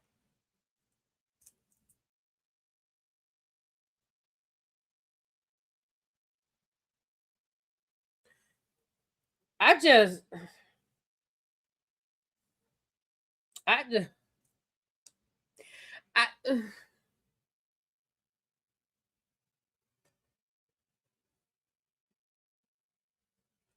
child.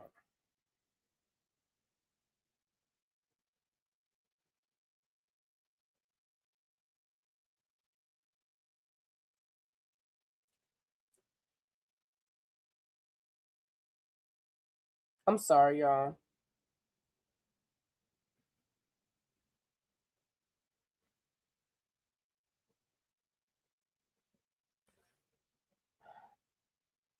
Sorry, y'all. I'm putting in a Instacart. I said Instacart, a Instacart order because I'm not going back out the house, but I'm about to order me some stuff. Anyway, um, something that I can cook for dinner real quick and some cough drops and I'm out of cough syrup. I don't have any more cough syrup, so um I wanted to go ahead and put that order in, Anyway, but yeah, so there's anything else I need, y'all.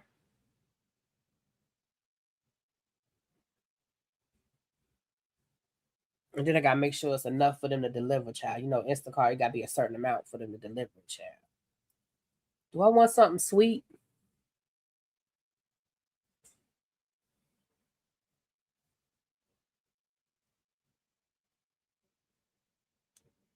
All right. So there's that. So that I'm not doing this with Terrence. Terrence and Abby, go to the corner. I'm not doing this with either one of y'all. I want Remy to jump on Cardi's new I have. You know what? I would love a Remy. I would love a Remy verse on that. I would absolutely love a Remy verse on that. Remy Ma did put out a single. But she talking about all the men. You talking about that one? Aaron, you talking about a new one? Because Aaron be on top of this, y'all. Aaron Wild Out be on top of this. Did she put out a new single responding to them, or you talking about the single she put in when she was talking about all the different men she got? Because that's a cute little yah too. That's a cute little yah. Emergency, yes. Thank you. Emergency, yes. I sent Terrence to the corner and Abby in the other one. I got some fruit in here, Chuck. I have some apples. You know what? I want some I feel like I want some oranges. I don't want to put in a big order. I get paid tomorrow. So tomorrow's when I'm gonna do my grocery shopping. I just need enough for tonight. I'm doing my grocery shopping tomorrow. So y'all I don't need everything. I'm doing my big I'm gonna probably ride down to Trader Joe's this weekend. Um I do need some orange juice. I had a craving for orange juice yesterday so bad, y'all. I wanted some orange juice so bad yesterday. I had a craving for it. Yes, orange juice. And I think Pat got some juice in there, but I hate to drink her stuff. Because then she be looking for it. You know what I'm saying? You know how you order, you know how you buy something, and even though she don't really be here, when she come in, I know she be looking for her stuff. You know what I'm saying? Thank you for the tulips. See, look at Abby. Abby, stop it. I'm not doing this with you today. I'm not doing this. Okay, simply orange. Oh, so expensive. I'm gonna have to get the generic orange juice. Damn. We're gonna have to get the generic. We can't get simply orange. We're gonna get because I don't even drink orange juice like that. I just got a craving for it right now. We're gonna get this select. We're gonna get the select orange juice. Cause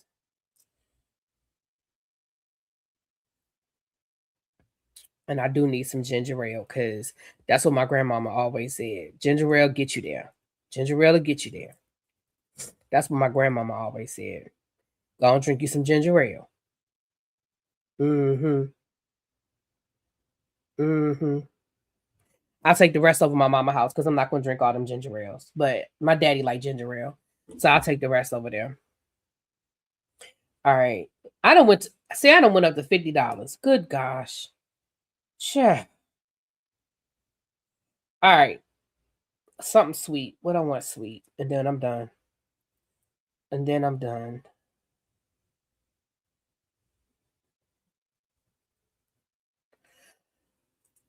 Lemon ginger tea.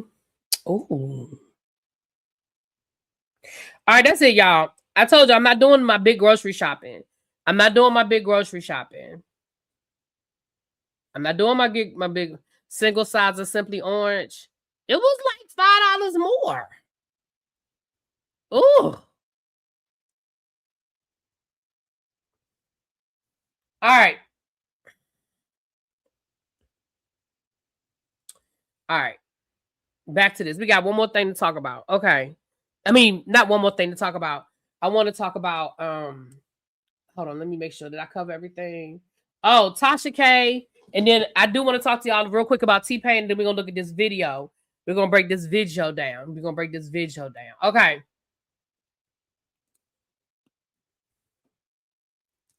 Yeah, she fought last night. Didn't she fight last night?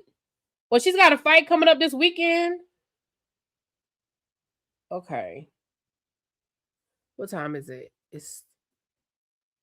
Do I want it now? Yeah, I'm gonna have to go ahead and pay. Yeah. Ooh. Let me see. If I pay that, it'll be nah, I'm gonna go ahead and do that. Okay.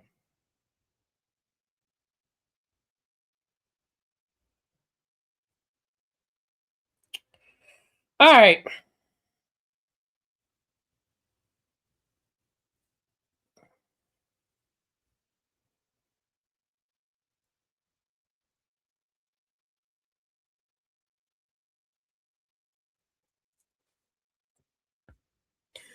Abby, to the corner.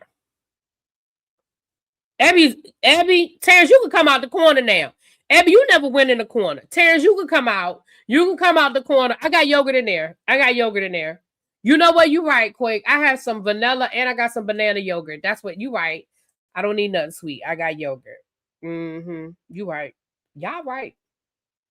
That's why y'all be keeping me on track. I absolutely got yogurt in there. Sure do. All right. So let's talk about this Tasha K situation. Now, y'all know, Bucky not even put his foot in his mouth again. Now he calling people the hard R word. Listen. The word, and I'm going to say the word so y'all know what word I'm talking about. The word retarded is not a word that we use anymore. It is no longer an acceptable word. It has become a slur. Here's the reality of the situation. We don't have to agree. We don't have to like it. We just have to understand that in social circles, certain things evolve and change. When I was growing up, transvestite was not considered a slur. It is now. That is what I was taught. I was taught that those people, and I'm not saying that in a derogatory way, but I was told that was what they were called, or they were called trannies. Now, we no longer use those terms because trans people have told us that those terms are offensive to them. So we have to accept that those terms are no longer are offensive, right? Other words, when things that listen, I could go down a whole list of slurs that at one point in time were acceptable things to say that they no longer are.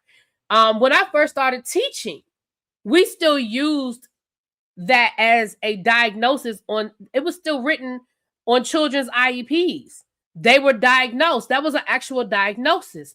We no longer use that as a diagnosis. It is no longer acceptable to say that a child is the R word. I'm not going to say it again. I've already said it once.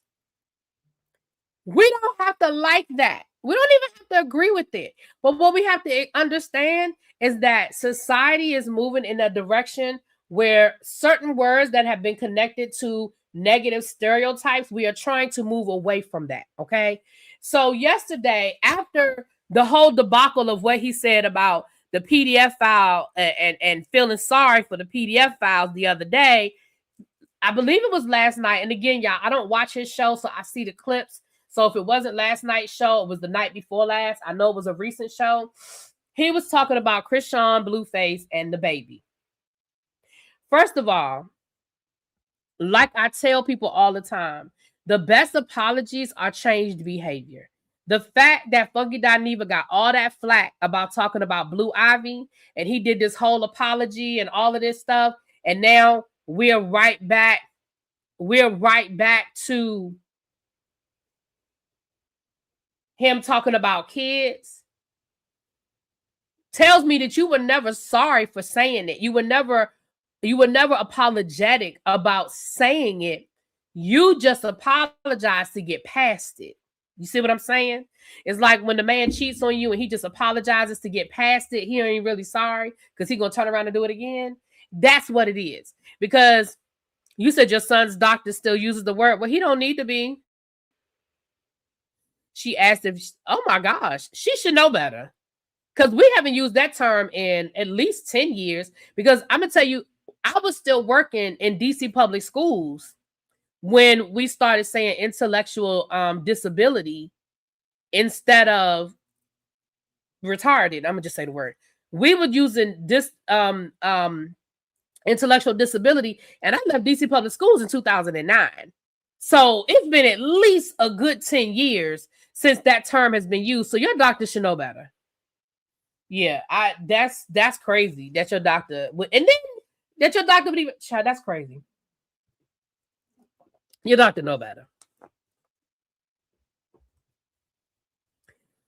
So Funky Dineva did this whole diatribe on Blueface Christian calling them all sorts of, R words. And then he went on to talk about the child. Now, let me say this. It is clear that that baby has some developmental issues. That's clear. He's nonverbal. I don't even think he's walking yet. So it's clear that that baby has some issues. But I think it's real fucked up. We can't use queer. Why we can't say queer? When did that happen? I can't keep up. Anyway.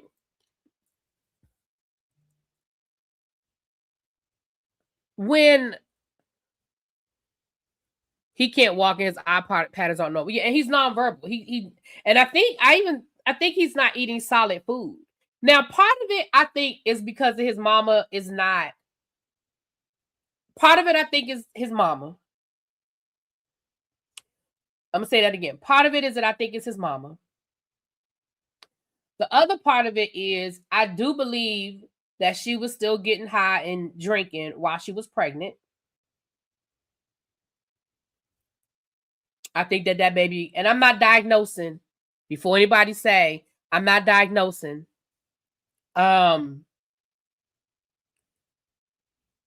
I believe that baby was probably born, maybe had some alcohol fetal syndrome, something. It's clear that that baby has some developmental issues. But to call that baby again, I'm just going to say it, y'all. To call that baby retarded, I think is, it's like Funky Dineva. I feel like you just want to see how far you can push the envelope. I feel like you just want to see how far you can push the envelope.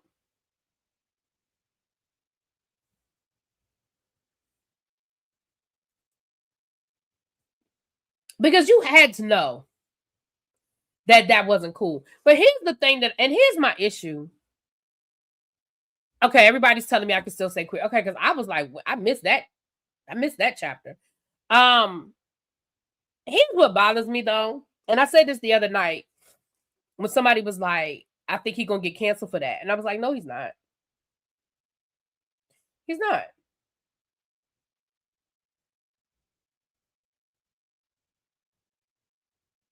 He's not going to get canceled.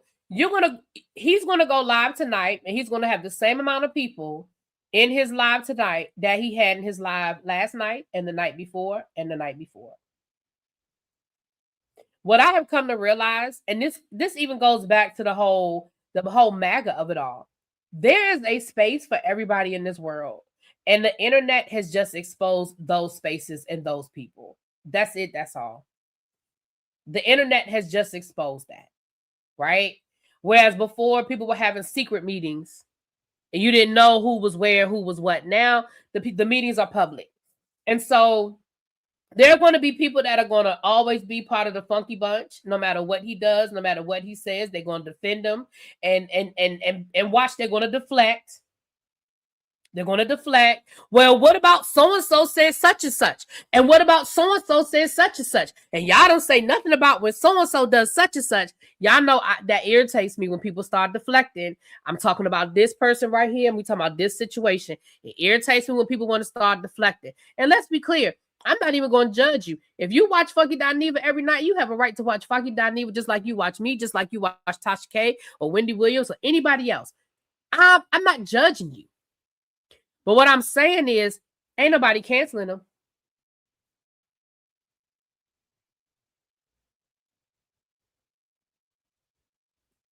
The only thing that will make Funky Dineva adjust anything is if it hurts his pockets. And it ain't. His pockets ain't hurting. His pockets ain't hurting.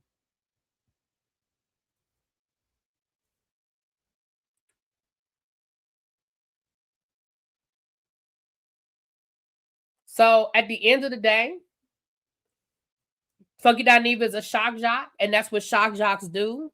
They push the envelope, and when the heat comes, they weather the storm and they keep it moving. Look at Howard Stern. Howard Stern became a multi-millionaire. He got fired from jobs and he just came back stronger. I remember he was on a radio station here in DC and he made fun of Martin Luther King Martin Luther King when I don't remember, I'm paraphrasing, but when Martin Luther King got when they made his birthday a holiday, and he said, oh, well, if they kill 5 more Black people, they can get a whole week off. I'm paraphrasing, but he got fired for it, but clearly that didn't stop him. So we know that sells, right? That shock jock sells. And he's decided that that's what he wants to be. And he's going to push the envelope and he's going to get attention for all of the wrong things. But as long as it doesn't affect, and here's the difference, he doesn't have to worry about getting fired.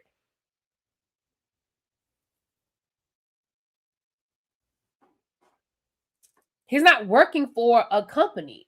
He's working for himself. And even if he gets kicked off of YouTube, which I'm not saying he will, and I'm not advocating that, but even if he were to, for whatever reason, YouTube, you see how many other options he has out here these days?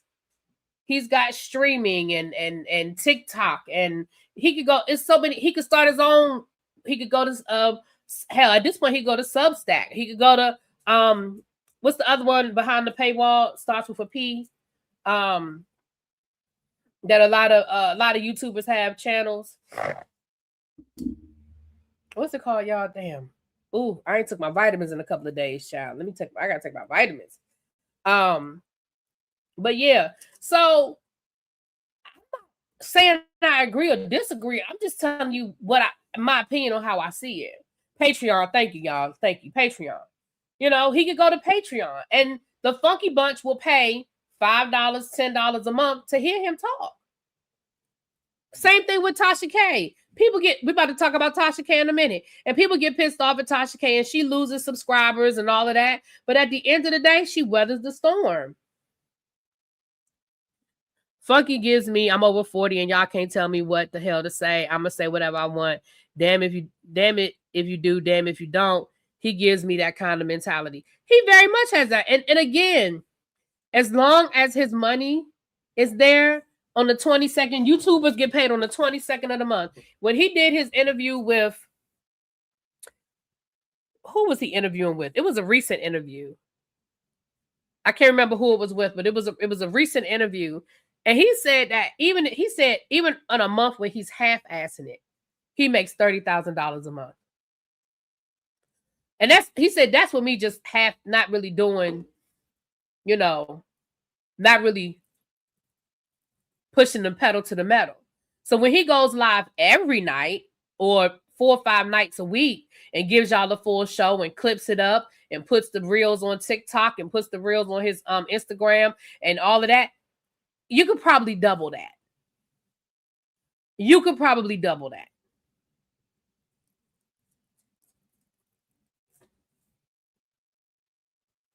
So he ain't gonna stop doing what he do. And at the end of the day, like I said, I don't judge nobody for saying I like Funky Dineva. Go for it. Go for it.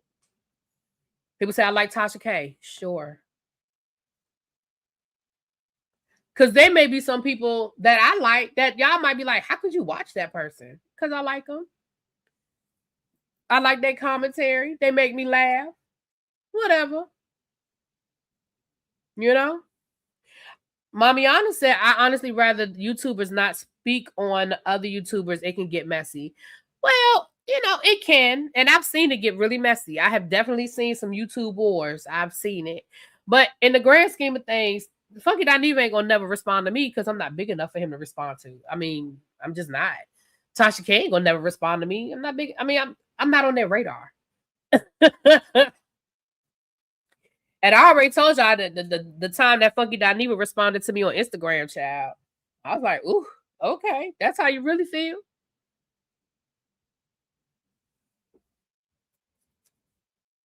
But anyway, let's get on this Tasha K situation now. I'm going to let y'all hear what Tasha K said, honey.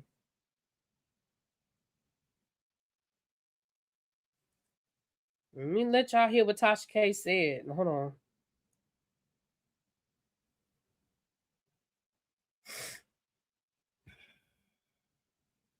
Dang it. I hate when I had it queued up. Hold on.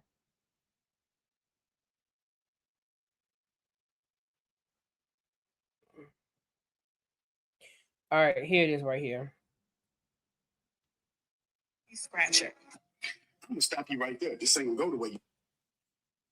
They called my husband an African booty scratcher. They said that I cannot speak on the foundational Black American movement because I'm married to a booty scratcher. Here's what I think about the FBA movement and any other movement that has to do with Young Pharaoh, Brother Polite, Dr. Umar Johnson, all of these movements that y'all look up to, all these men, okay, that I guess guide you to elevate your consciousness. This is what I would say about the FBA movement. It's no different than the KKK. Meant to divide, meant to separate you, to isolate you, to have you looking at other races that look like you and hating them for no reason. That is the same foundation and principles that the Ku Klux Klan build themselves on, which is protecting their whiteness, their pureness. Not knowing that they're not pure, it's a lie. And I don't get involved in these types of conversations because it's ridiculous. It's very intelligent to talk about, to even speak on. That would deny my own children, my own grandfather, my own mother, just to protect what? A movement? Y'all don't put food on my plate. Y'all don't pay none of my bills. Now sit in the living rooms with bonnets on, causing division because you angry, trying to be accepted no different than a gang on gang crime when you got them little boys in Chicago or any other city taking each other out for what? Just because you look different, you say something, now we got adults actually doing it. We have an announcement.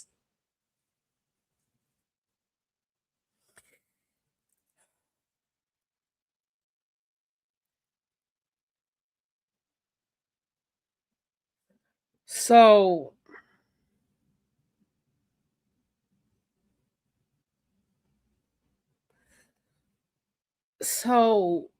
I know Terrence is somewhere banging his head against the wall right now. Terrence, if you still in here, I know you are somewhere banging your head against the wall right now. I know you are. I know you are somewhere screaming at the wall. You were the first person I thought of, Terrence. I'm sure there's multiple people in this room right now that are like, are you freaking kidding me? So the sound was going in and out. I'm sorry. So let me just give you guys a little breakdown of what the FBA is in case you're not familiar. The FBA is the Foundational Black American, as a lineage-based identity and political cultural movement focused specifically on Black Americans descended from people enslaved in the United States. The term foundational Black American was popularized by filmmaker and commentator Tariq Nasheed around 2019.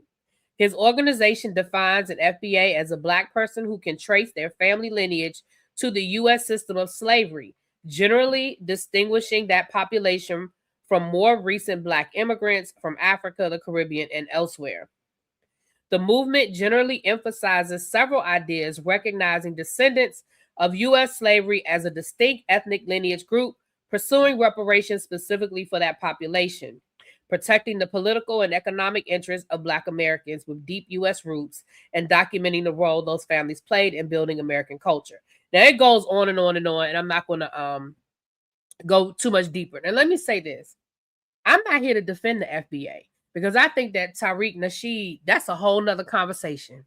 We can have a whole nother conversation about that person, okay? So I'm not even going down that road. I'm not saying that I support or I don't support the FBA. I'm just giving y'all the information so that when I get to my commentary, you'll understand what I'm saying. So the FBA is an organization that identifies people who are able to trace them, Black people, that are able to trace their lineage to the American slave system, meaning you have been in the United States or your family has been in the United States from the American slave system, and you can trace your lineage back to the American slave system. That is my understanding, okay?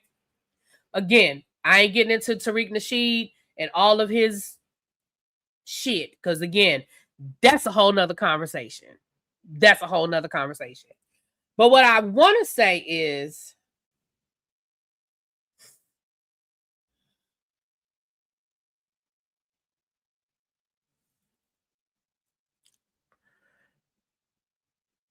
let's talk about the KKK for a second. And I'm just going to read y'all a brief description, and then I'm going to give y'all my 2 cents. The KKK, or the Ku Klux Klan, is a white supremacist extremist organization that originated in the United States after the Civil War. It was founded in 1865 and became known for using terror, violence, intimidation, and murder to maintain white dominance, especially against Black Americans. Klan members also targeted Jews, Catholics, immigrants, civil rights activists, and others that they viewed as threats to their ideology. Let me read this next paragraph. The KKK is historically associated with racism, segregation, lynching, voter suppression, cross burnings, and opposition to civil rights. It has existed in several waves and organizations rather than as one continuous unified group. And again, it goes on from there. The reason why I wanted to read those 2 things is because I want us to understand they're not the same.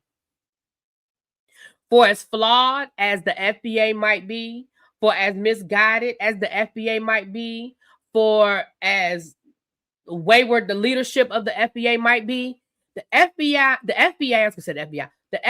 is in no way the same as the Ku Klux Klan. Let me explain something to y'all. And y'all know this, but I got to say it. The Ku Klux Klan is the oldest terror organization in the United States. I'm going to say it one more time for the people in the back. The Ku Klux Klan is the oldest terror organization in the United States.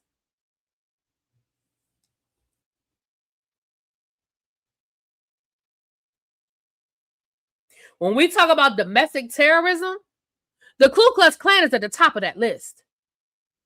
They are responsible for multiple unalivings of all people, not just Black people, all people. Jewish, Catholic, civil rights, but anybody that was against white supremacy was on their list. And there are any number of people that we to this day don't even know. To compare the FBA and say that they are no different than the Ku Klux Klan tells me just how fucking ignorant you are and how much you don't know and understand about the history of this country. It just tells me how much you don't fucking know. Well, yeah, they definitely refuse to acknowledge it as that. Absolutely. Absolutely, they refuse to acknowledge it as that, Janae. My thing is, now she did do an apology video But guess what? She put it in her members only, which makes me think that maybe you didn't really want people to hear what you had to say. Because why would you do an apology video and then put it on members only? Because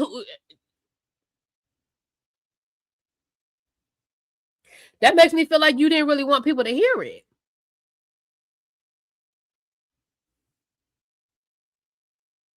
Tasha K. Brandon.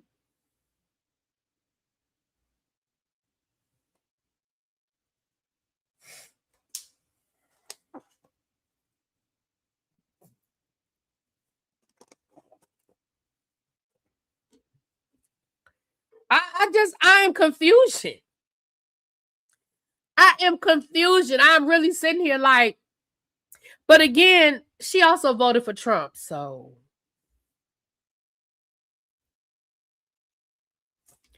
can't give her too much.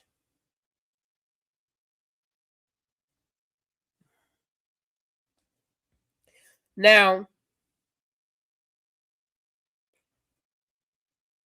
T-Pain, real quick. I was talking about people being smart, about how they handle their money. I've read an article recently where T-Pain explained why he sold his publishing rights and all the things that he went through. And honestly, now I understand, and I think Xavier tried to tell me this a while ago. Now I understand why so many artists are selling their catalogs, not his publishing right, his catalog. Now I understand why so many artists are selling their catalogs, right? They're selling their catalogs because streaming is basically taking the money, right? The value of their work is plummeting because of streaming. They make no money off of streaming, right?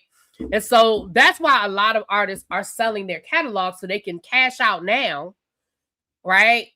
It's not worth holding on to anymore, because in 10 years with streaming, the catalog that's worth $100 million now might only be worth $50 million in 5 years or $20 million.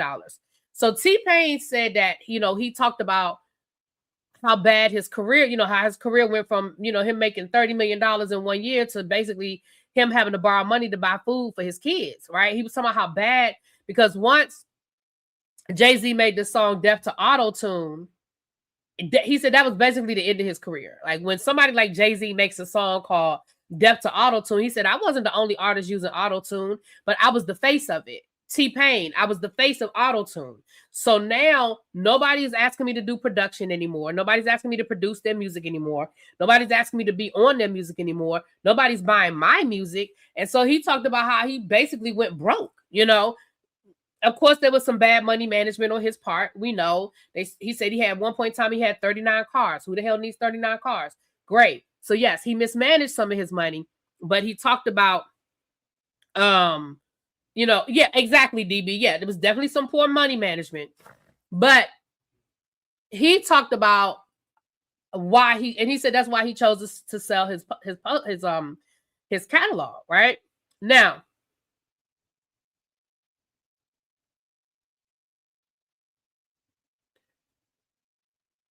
he now has made a whole nother fortune by doing gaming. He said he's always had a love of gaming. And he said he ended up going to something where he saw the gamers. And he said when he, the first night, he said, one day he just decided to go to do some streaming. And he said the first night he had 200 people in his live. And of course, now he has his own gaming team. And he's like the CEO of his own gaming team. I think it's called Naughty Boy Gaming or something like that. And he had a residency in Vegas last year. And like people are now appreciating but I don't know if you guys, if y'all have not listened to his album of him singing with no auto tunes or anything, it's a nice album. I actually downloaded it off of Apple Music. He didn't make no money off of it, I guess. But I actually downloaded it, but you have he covered Tennessee Whiskey. He covered a bunch of it's a good album. Like honestly, it's a really good album. I really enjoyed the album. And he did a residency in Vegas and stuff, but he said he's making like $60,000 a day doing streaming now. He's like, that's where his money is now. So when I listen to him, when you read the article, he really breaks it all down. And like I said, was there some bad money management on his part? Absolutely. Like I said, he had 39 cars at one time. Nobody needs 39 cars. Especially if you're not like a collector, and these aren't like cars that are going to appreciate because they're valuable, because they're collector's editions. Like Jay Leno has a classic car collection. His car is actually going to appreciate in value. You just buying a bunch of damn cars. We already know once you take it off the lot. Yeah, he won the first season of The Masked Singer. He can actually sing. He absolutely can sing. But the live album he did is just an album of covers, but it's really good. Let me see.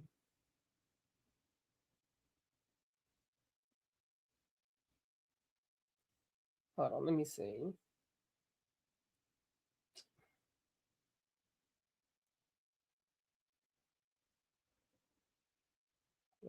T-Pain. Here it is right here. So it's called Top of the Covers is what it's called. And he did A Change Is Gonna Come, Don't Stop Believing, Sharing the Night Together, Stay With Me, Tennessee Whiskey, That's Life, and War Pigs. It's actually a really good album. Anyway,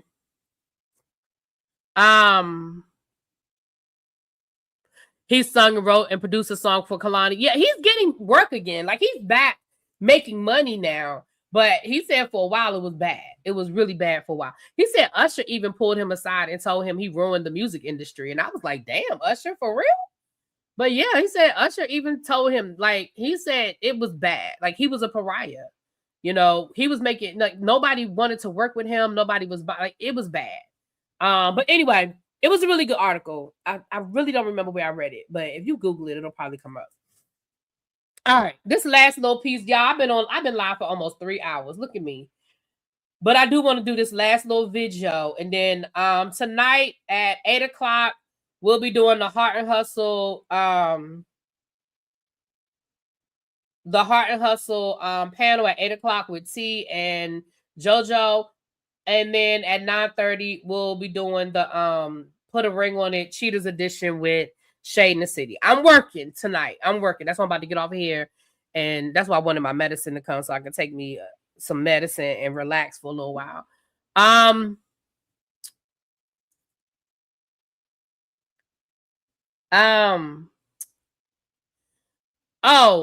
I'll talk about this more with the Heart and Hustle Houston. So for those who haven't figured out yet, I'm not going to Houston this weekend.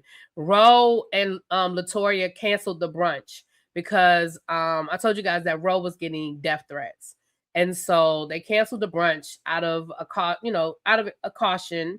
They are investigating to where these threats are coming from. I told her I think it's probably bots, because most people are just punks like that. Because why are y'all threatening that woman's life? She said they've come into her daughter's social media. Like, it's been really bad. So they canceled the brunch. So, and with me getting sick, it was kind of a good thing because I don't have to worry about trying to fly out or whatever. She said she may do something for her birthday, which is in November. And I may or may not be able to make that. But so I won't be going to Houston this weekend because the brunch was canceled. So there's that.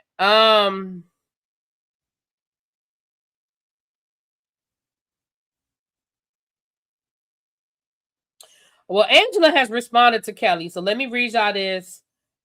First, congratulations to who is Gary on his victory. Yeah, Gary did win his lawsuit against Kelly. Baby, thank you for confirming I have my own coin. My $2 million investment property was purchased by me. It has over $1 million in equity. It is not in foreclosure and just underwent a $500,000 cash renovation. We also still own our marital home and rental properties. No prior evictions required. You wouldn't qualify. Damn.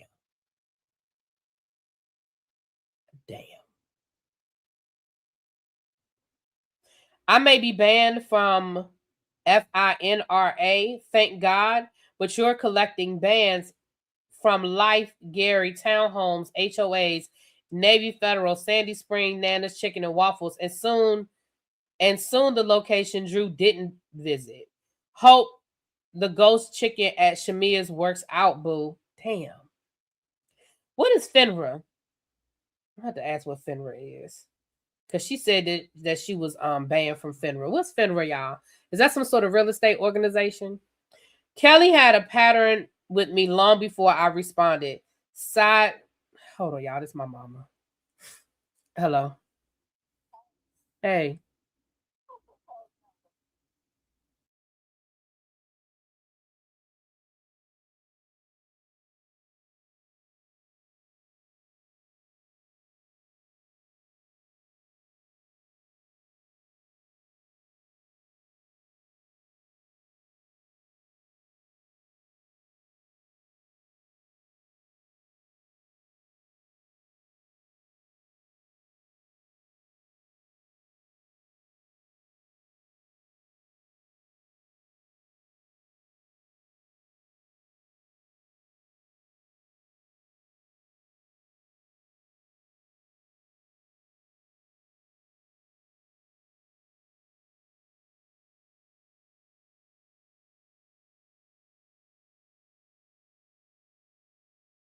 Mm-hmm. You wasn't even in there, were you? What pastor talk about? Okay, you were in there then. I had to make sure you wasn't telling the fib. Notice I heard you say I don't tell fibs, not about things like that. Which means you do tell fibs. You just don't lie on Jesus. All right. But yeah, I'll probably be over there Saturday. So tell Trey I'm coming. Well, that's true. Yeah, don't tell him till I get there. All right. Bye. Oh, I knew y'all could hear. I knew y'all could hear. I was telling my mama that I was in Bible study last night. And she said, "Oh, you were?" I said, "Yeah, I was in Bible study because I was laying in bed anyway." Because her pastor does Bible study on Wednesdays, and I'm subscribed to the YouTube channel. He does it on, he does it virtual. He does it on YouTube. So I was in Bible study last night, so that I knew y'all could hear me. I had taken it off of mute, and I was asking her. I said, "Were you in there?" She said, "Yeah, I was in there." I said, "What pastor? What do you talk about?" And she said she told me which the chapter was, the first chapter of Titus. I said, "Oh, okay, you was in there." So I had to make sure you wasn't telling a fib. She talking about some, I don't fib about stuff like that. Well, then that mean you fib. You just don't fib about that kind of stuff. So you don't fib on Jesus, but you fib on other stuff. Y'all know I gotta give my mama a hard time, child. Anyway.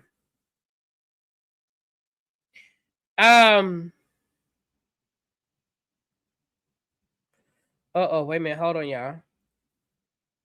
Okay, hold on. Lord, I got replacements. Okay, hold on. You can replace it with that, child. I don't care. No, replace it with that. Replace it with that. Replace it with that. Save. What else? What else? What other replacements? Hold on. Child, I don't care what kind of cough drops. Child, I don't care. That's the one thing I hate about Instacart. And I understand when you're shopping for other people. I understand when you're shopping for other people, you gotta be specific. But child, I don't care. I don't care what kind of cough drops.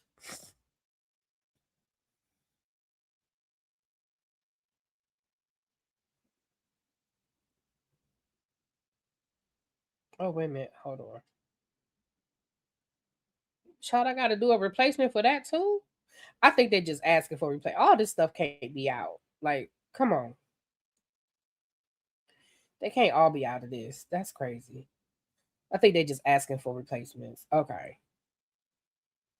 Let me see. Have they started even shopping yet? Ain't nobody even started shopping yet. Okay. The cheap ones, they all do the same thing. Ciao. Anyway, so this video I was telling y'all about. So when I tell y'all that I don't want to teach anymore, this is the video. This right here is the video that will explain to y'all why I no longer am interested in teaching. Hold on. Did I mess this up?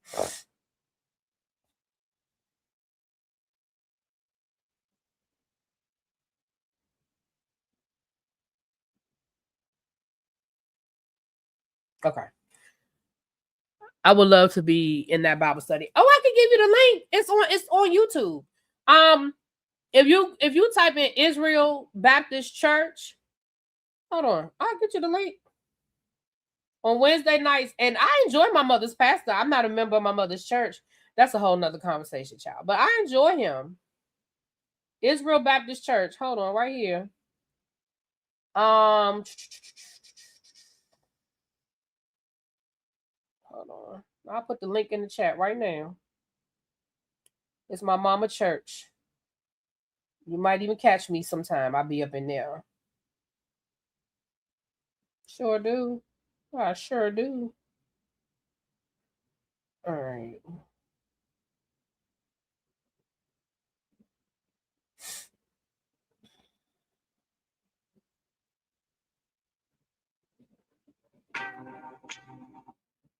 Oh, that's the wrong one. Oh, okay. Oh, that's the wrong one. Oh, okay. That's the wrong one. Child, there's the link right there. If anybody want to catch it? He does Bible study on Wednesdays. And then they have service on Sundays. There's the link right there. So go ahead and subscribe, put your notifications on, all that good stuff. All right, so this last video I want to show y'all, and I'm gonna just show y'all the video first, and then we're gonna talk about it. And when I try to explain to people why I'm no longer interested in teaching, why I no longer want to do this is why. Abby, did you text it to me? Because Abby sent it to me. Yeah. Did you text it to me? Is this it right here? Yeah, this is it right here. So this right here, now they say this boy is 15 years old. I want y'all to see it. I didn't upload it into.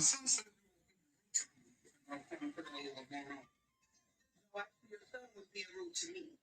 When I opened up, when I came out on my patio, they were playing whatever, some type of ball, which is right there. And I said, can y'all go play over there because y'all playing with that ball too close to people's cars? And he said, well, which one is your car? It doesn't matter which one is my car. Whose car? But you guys are playing too close to people's cars. Said, all you have to do is go play in the grass right there with the ball. He said, well, I got a question. I said, what's the question? Which one of these cars is yours? I said, it doesn't matter which car is mine. And he said, you don't know who my mom is. Bitch, my mama beat your ass. I said, oh, I said, well, then go get your mother so I can talk to your mother. You don't even know who the fuck I am. That's exactly what he said. So I wasn't being rude. Now, my voice was raised. I wasn't being rude until you said it. You are not telling me to cut your ass back.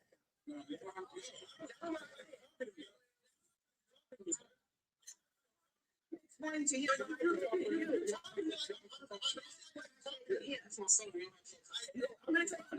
talk to you. I don't give a fuck. I know that.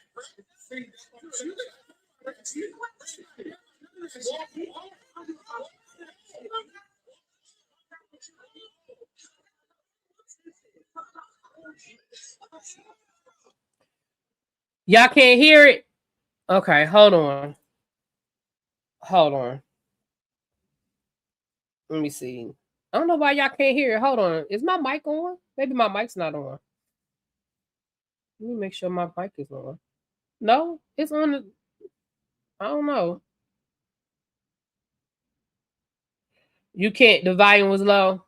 Okay, hold on. Let me email it to myself and see if we can watch it through the computer. Let me tell y'all something. When I tell people that I am no longer interested in teaching, this is what I'm talking about.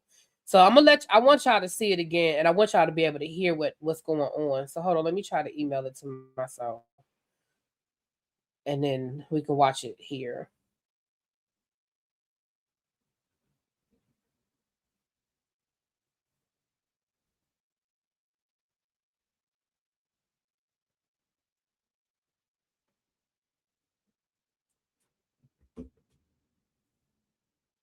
Girl, just add play the link in StreamYard. Sir, first of all, don't be just dropping in my chat. You didn't say hello, good evening, or nothing. Don't just be coming in my chat being bossy. I just said I was going to email the link to myself and play it, sir. Now, don't do all of that. Let me go into my email.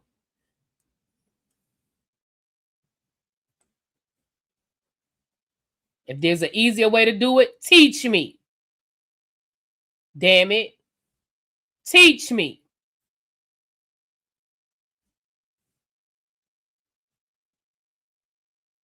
All right. Let me share my screen so we can watch it together. Hopefully y'all can hear it better.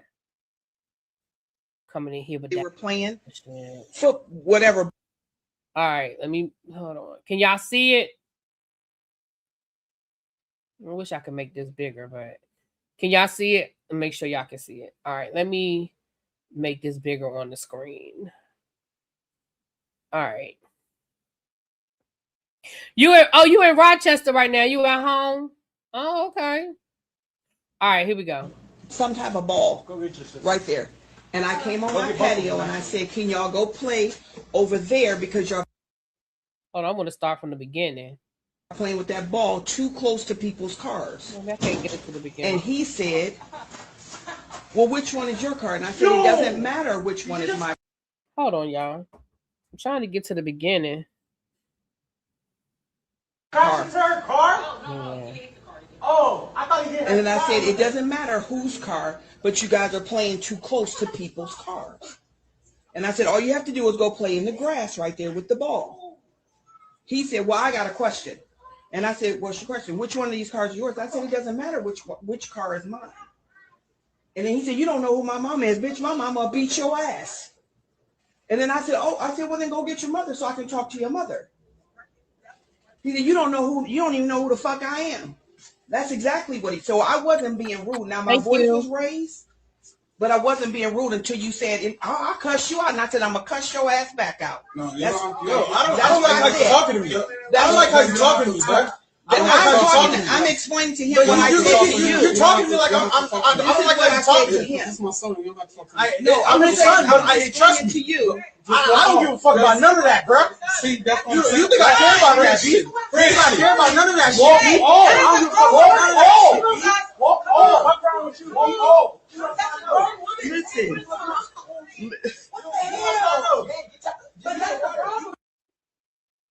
Now, thank you, Remain Teachable. Hey, boo. I ain't seen you in a minute. Thank you for the flowers and the floating heart. Thank you. Now, I was trying to go back to the beginning. Let me see if it'll start over from the beginning, because I want y'all to hear the beginning. My son said you were being rude to him, and I was trying to figure out what was going on. No, actually, your son was being rude to me. When I came out on my patio, they were playing some type of ball right there. And I came on my patio and I said, can y'all go play over there because y'all playing with that ball too close to people's cars? And he said, well, which one is your car? And I said, it doesn't matter which one is my car. Oh, I thought he did. And then I said, it doesn't matter whose car, but you guys are playing too close to people's cars. And I said, all you have to do is go play in the grass right there with the ball. He said, well, I got a question. And I said, what's your question? Which one of these cars is yours? I said, it doesn't matter which car is mine. And then he said, you don't know who my mama is, bitch. My mama will beat your ass. And then I said, well, then go get your mother so I can talk to your mother. He said, you don't even know who the fuck I am. That's exactly what he. So I wasn't being rude. Now my voice was raised, but I wasn't being rude until you said, I'll cuss you out. And I said, I'm gonna cuss your ass back out. No, that's what I said. So that's the part. Let's start from there. So I teach high school. So the father, he was very polite. He went up to the woman. He said, hey, My son said that you're being rude to him, and I just wanted to know what happened. He was not rude. He ain't come at that lady. So kudos to the dad. The dad let the woman tell her story. He didn't interrupt her. He didn't say I'm gonna give kudos to the father. Here is my problem with the father.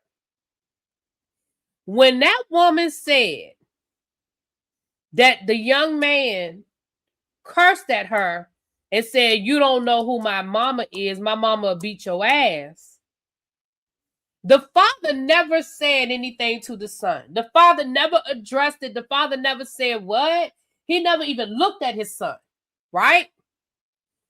But when the woman who was just telling her story said, "Yeah, I raised my voice, and he told me that he was going to whoop my ass, and I told him I'd whoop his ass," now all of a sudden, his father got so much to say. "Hey, that's my son. Don't talk to my son like that. Don't talk to my son like that." Wait a minute. What you mean? Did you not hear what the woman said that your son said to her?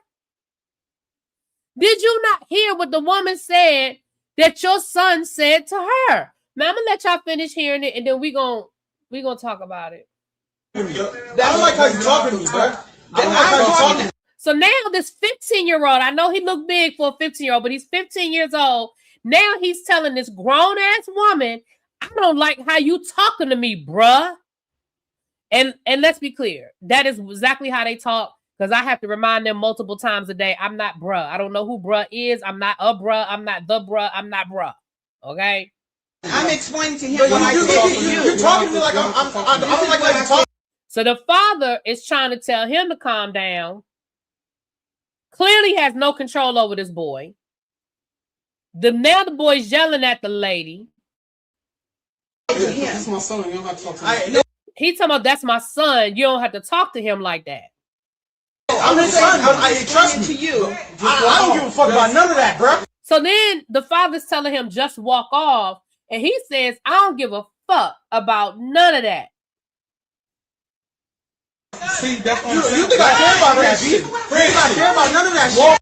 Then he proceeds to throw his water bottle down and pull his pants up like he about to square up on this woman. Now this woman, I don't know this woman's age. We know black don't crack, but the woman is old enough to be his grandmama. I'm going to just go on a limb and say, if you 15, this woman is old enough to be your grandmama.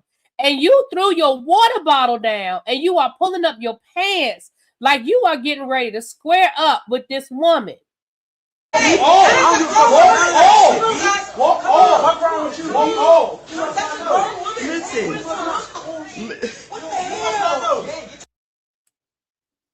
Now,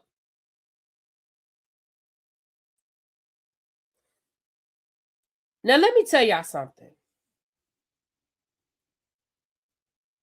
I wish that I could say that this was the exception to the rule, but it's not. It's not. This is what I deal with all day, every day. The exception to the rule are well-mannered children that respect adults and respect authority. That's the exception to the rule. And that's the sad part about this, is that the exception to the rule are kids who are respectful, who have manners, who respect authority, who respect their elders, and parents who hold them accountable. It is clear that that father has no control over that boy. None. And it is clear that that child has no respect for his father.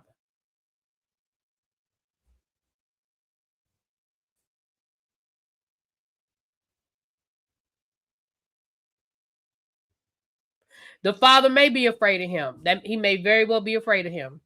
But let me tell you what ain't never gonna happen. I ain't never gonna have nobody living in my house that I'm afraid of.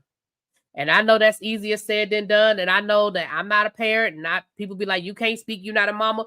Well, that's fine. But I'm gonna tell you from where I sit, the seat that I sit in right now, I ain't never gonna live in no house where I'm afraid of the people in the house that's mine. My house. Now let me tell you something. When we were kids and we played in our neighborhood, We used to play football in the street, right? That was the thing to do. You play football in the street. And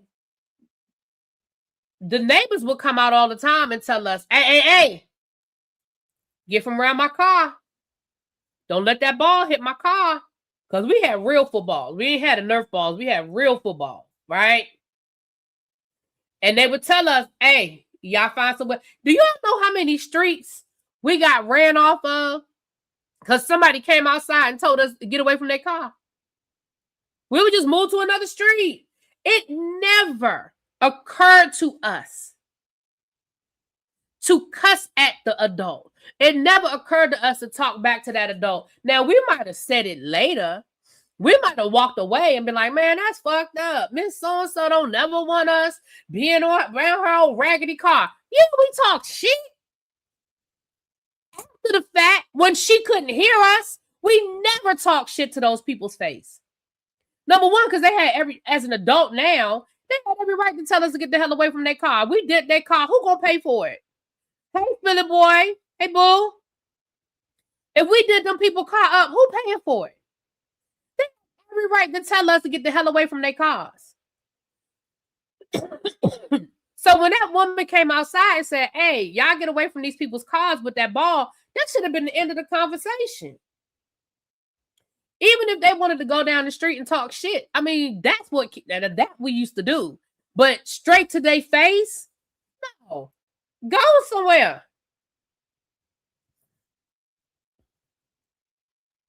But for that, when that boy threw his water bottle down and pulled his pants up, like he was getting ready to square up with this elderly woman. And when I say elderly, she didn't look decrepit and none of that. But again, clearly that woman was old enough to be his grandmama.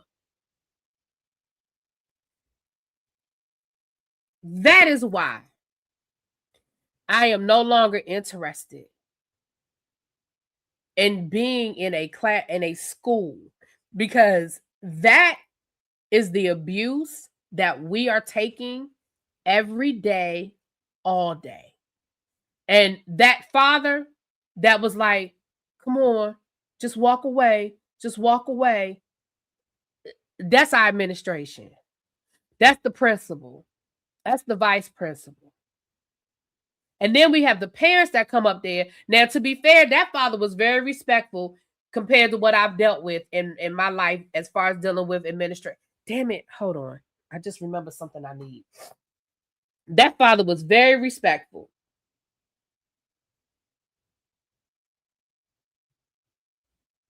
Hold on, y'all. I just remember something I need.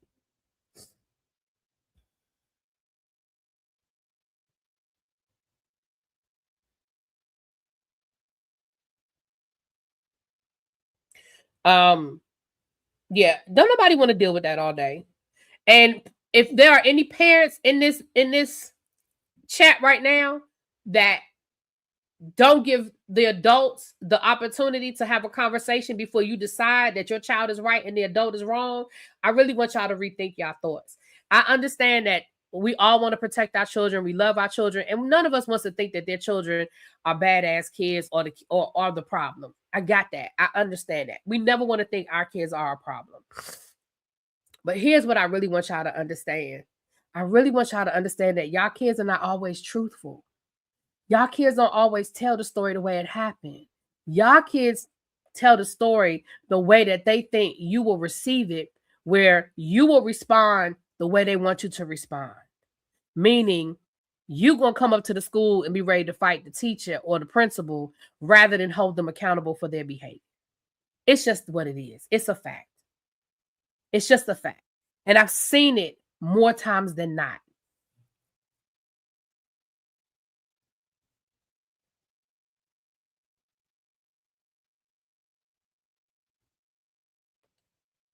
And that is the reason why when we talk about kids being in school and kids not learning and kids not getting what they're supposed to get in school, is because I told y'all over the last 2 days that I've been sitting in bed.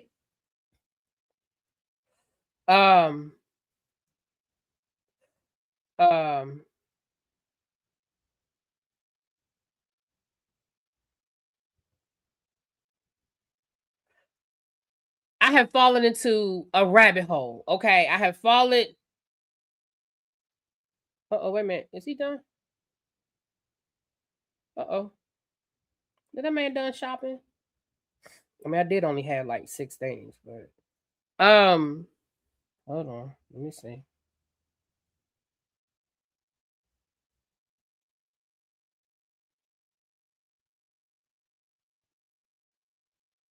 Oh, he might be done. Oh no, he ain't done yet. So I'm sorry, y'all. I just remembered something, and this is something I need.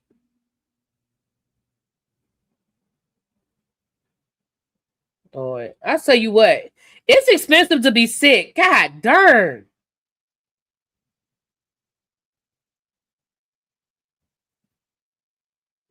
Oh, he must be done shopping. They say they can't add that to my order. All right, well, it is what it is. Hold on. What you say, Dr. Jekyll? They also have different behavior when you are not around. Like, exactly. That's the other thing, too. Parents, let me tell y'all something. When somebody tells you about your child's behavior, please believe them. Nobody, listen, do you know how much energy it takes for me to make up a lie about your child? Like, don't nobody have that kind of energy to be making up stories about your child. I'm not saying that all adults are right and all children are wrong, but what I'm also going to say is 90% of the time, adults are not here to act in your child's, are not here to trip up your child, to trick your child, to lie on your child. It takes way too much energy for me to lie. I promise you it does. But you understand, I used to tell my friends all the time, if a parent calls you, especially if they call you after hours, baby, your child did it. If a teacher calls you after hours, your child did it. And I'm going to tell you why I say that. Do you know how much energy and how much it takes? You know how much happens in a day? That if your child did something at 12 o'clock for whatever they did, they were disrespectful, they did this, whatever. Do you understand how much else happens in a school day that I have to remember that now the school day is over, I am free, I can go home, I can kick my feet up, I can have a drink, I can have dinner, I can relax and watch nothing on TV, watch some do y'all understand that the energy it takes me to look up a phone number and call you and remember to do it after school hours? Your child did it. Ain't nobody holding on to a lie that long. Ain't nobody holding on to a lie that long. I'm just telling y'all. Now, do people exaggerate? Sometimes they do. I ain't gonna tell y'all no lies. Sometimes people do exaggerate. But your child did what they said your child did. If they calling you at 6 o'clock at night, your child did it. Because that's a whole lot of energy. I'm just telling you from a teacher. That's a whole lot of energy for me to call you at 6 o'clock at night. 5 o'clock at night. Because that means I had to hold on to that thing. I had to hold on to that thing. At the very least, I'm asking you parents, I'm begging you. At the very least, before you go off on the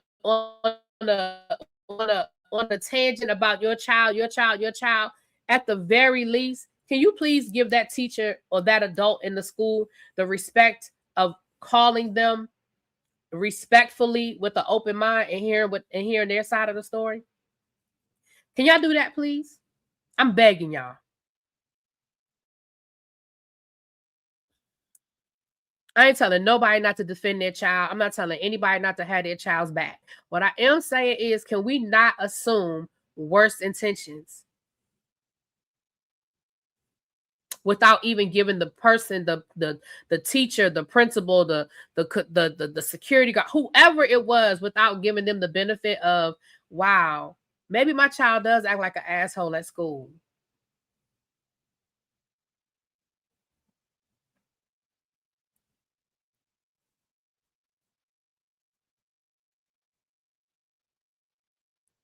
The one time I got in trouble, my mom listened to the principal, then heard my side. I was accused of stealing a girl's snack money and yelling at her.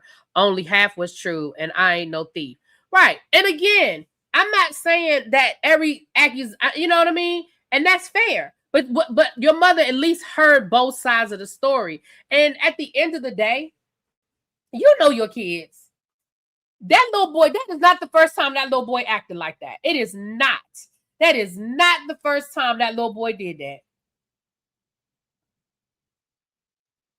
That little boy, I bet you if we pulled his school record, he done been in fights at school. He done probably been suspended. And it didn't just start. First of all, you see how big he is. And I'm not saying that as a dig. I'm saying I feel like he's probably used his size to intimidate people. Because clearly his father's scared of him. What's funny was that lady wasn't. Now, your daddy's scared of you, but that lady wasn't scared. That lady wasn't scared. Now, there is a follow-up video to that where the police actually did come by the house. So I don't know if somebody called the police. I don't know the whole story, but there was a video where the police did come to talk to the woman. I don't know. She might have called the police. I don't know. And then her daughter did go live to kind of put the whole story in context. But you know how TikTok is. I didn't catch the live. So I have to try to see if I can get bits and pieces. But, you know, listen, when that woman said, he said, I'm going to have my mother come down here and beat your ass, that probably would have been the end of the conversation for me. And I'm going to tell you why. Because that little boy didn't say, he didn't say it. He didn't say he didn't say it. If somebody had lied on me and said that I threatened them that my mama was going to come beat their ass, I'd have been like, I didn't say that. That's a lie. Daddy, she lying. I didn't say that. He never said that. He never said that. Now, he tried to intimidate her. He did try to intimidate her, but he never said he didn't say it.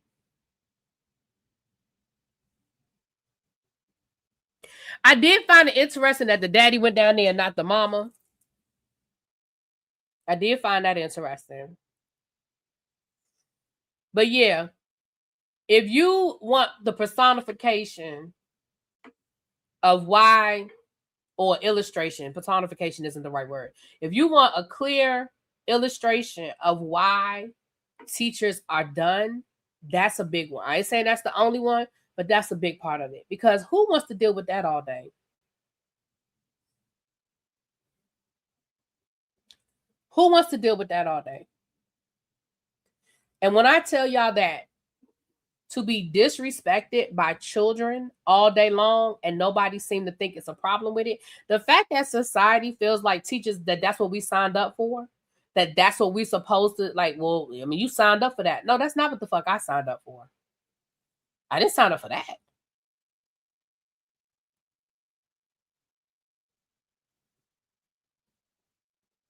I didn't sign up for that. I didn't sign up. And I'm going to tell you why, because it wasn't always like this. When I first started teaching, it wasn't always like this. If a child even thought they was going to cuss at an adult, they was gone. They was gone. They was out the building, suspended, mandatory meeting with the parent. Your parent going to come up here today.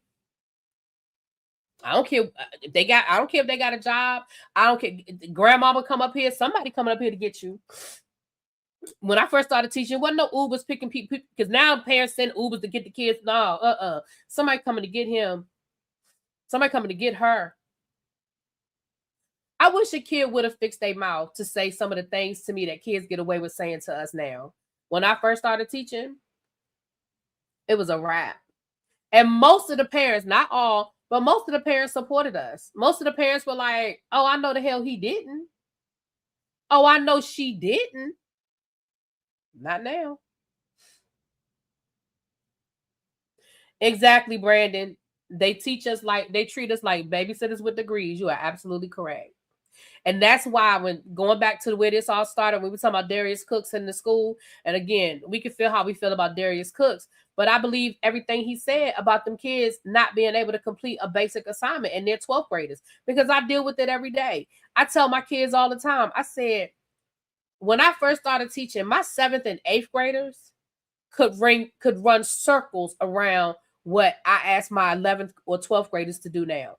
And when my 8th graders and 9th graders, they were writing term papers. with footnotes and annotations.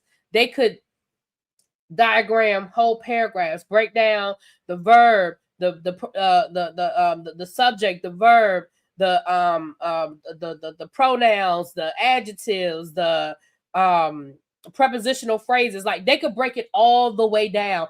Every single word in a paragraph, they could identify what part of speech that word was. They were writing essays. They were memorizing text. My kids used to be able, when I taught the first part of U.S. history, that's 8th grade. My kids were reciting the preamble to the Constitution. And that was a grade. They had to stand up in front of the class and they had to recite it. And I would give them 3 chances. Right. The indirect and direct objects. Absolutely. And I would get, because I taught English before I taught history. And I would give them 3 chances. You're going to memorize it. And we used to go through it. And, I had worksheets and stuff. We used to do it. And then when we went through the whole worksheet and I explained, we broke it down and all of that. All right, now you're going to stand up and you're going to recite it. You're going to recite the preamble to the Constitution.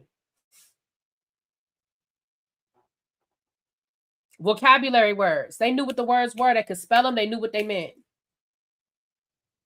Like, these kids are not held to that standard now.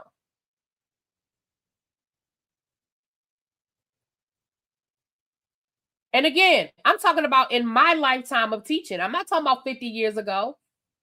I'm talking about in my lifetime of teaching. My mother can still recite the Gettysburg Address. I could call my mother right now, and I'm going to tell you 3 things my mother can recite. If I called her right now, my mother can recite the Gettysburg Address. My mother can recite The Raven, Edgar Allan Poe, The Raven, and my mother can recite Langston Hughes. Because she had to memorize it in school, and she still remembers it. My mother can, to this day, my mother can recite the Gettysburg Address. But these kids are not being held to these standards. And especially since COVID, as long as they turn something in, bam. It doesn't matter whether they actually read it, they cut and pasted it, they Googled it, they chat GPT'd it, whatever the word is, doesn't matter. And now they're telling teachers, well, we have to give them a good faith effort grade.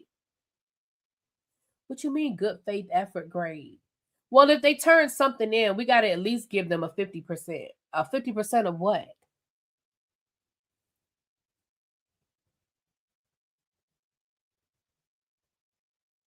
What's up, J-Dub? What's going on with you? I was trying to get down y'all's way this summer, but this summer flew by so fast. My gosh. I had some stuff to bring your wife, and I was going to come down there, but this summer flew by, honey. My mother used to make me read the Washington Post and write the definition of the words I didn't know and the meaning of. Right. Let me tell you something. There was another thing on Instagram. On TikTok. I told y'all I fell into the abyss while I was sick. I saw another video where she was the step parent, so everybody was mad at her because she was a step parent. But the step parent was made the kids, they still had a bedtime, and the kids had to read a book, and they had to do, it was something else she made them do. But they had to do, they had things they had to do every day. And people were like, they on summer break. They should be able to relax. Say, what's up, Papa? Boo? I was Antigua. Looked like it was a good time. They were on summer break, and they should be able to relax and enjoy their summer break. I need y'all to understand that when we were on summer break, we had to read books and do book reports. I remember my mother, one summer, my mother had this book of all of the presidents. At that time, it went up to Reagan. But it was all of the presidents, and it was like a 4 or 5 paragraph bio. And I remember that my mother, every week we had to go in order from Washington forward. Every week we had to choose a president. I mean, not choose, but we had to read the bio on that particular president. And I had to be able to tell my mother 3 facts. When she came home from work, she wanted I needed to tell me 3 facts about that president. The first president of the United States, what's his name? Where's he from? Tell me 3 facts. Second president, what's his name? Where's he from? Give me 3 facts. Like, so that's what I did on my summer vacation. And we were responsible for cooking dinner. It was me, my brother, and my sister. We had a day. Each one of us had a day. And we had to cook dinner. So 3 nights out the week, we were cooking dinner. Why? Because we were home all day. And my mother was like, I don't care if it's hot dogs and beans. I don't care if you making hot dogs and beans. I don't care if you making spaghetti. I don't care what it is, but you cooking dinner. 3 nights out the week. Me, my brother, and my sister, we all had a day. And my sister being the youngest, you know, we kind of obviously had to help her. But yeah, and she didn't care what it was. I don't care if you make breakfast for dinner. It could be scrambled eggs and bacon. I don't care. But you cooking dinner.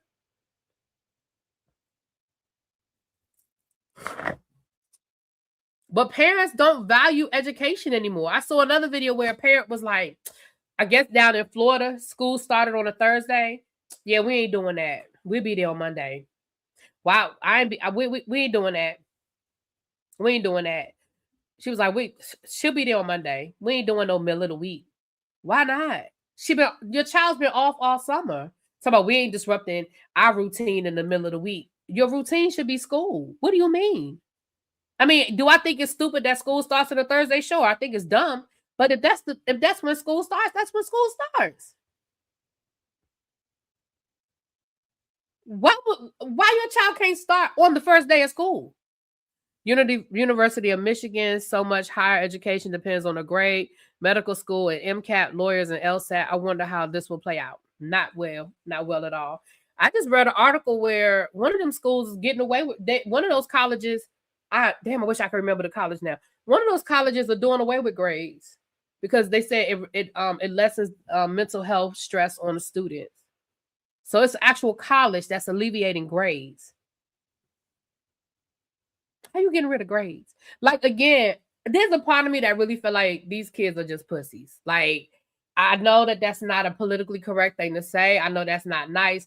But do I believe that mental health is real? I do. But I also think that we overuse that term. I think that people don't really understand it. And I think it's a catch-all. I do not think that our kids suffer the way we give them the crutch. I just don't.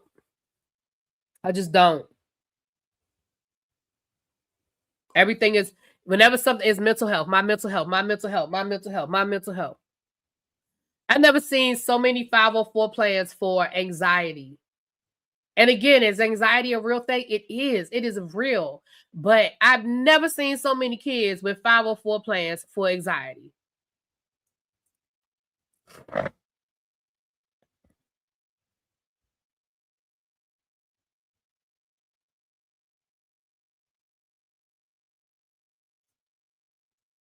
Anyway, y'all, I've been here for 3 hours. Let me get off of here. Thank y'all for hanging in there with me. We've been in here for 3 hours. Let me get off of here. I'm about to get me some dinner. Hopefully my groceries will be here soon. Let's see. Oh, wait a minute, she not done shopping. Why I couldn't add nothing to my order? She ain't done shopping. Shit. Hold on. Let me see. Let me get out of here. Thank y'all. I see y'all. We doing, like I said, Heart and Hustle Houston at 8 o'clock, and then 9. Well, it'll be 9:30-ish. We'll be doing the put a ring on it situation. All right. Talk to y'all later. Peace.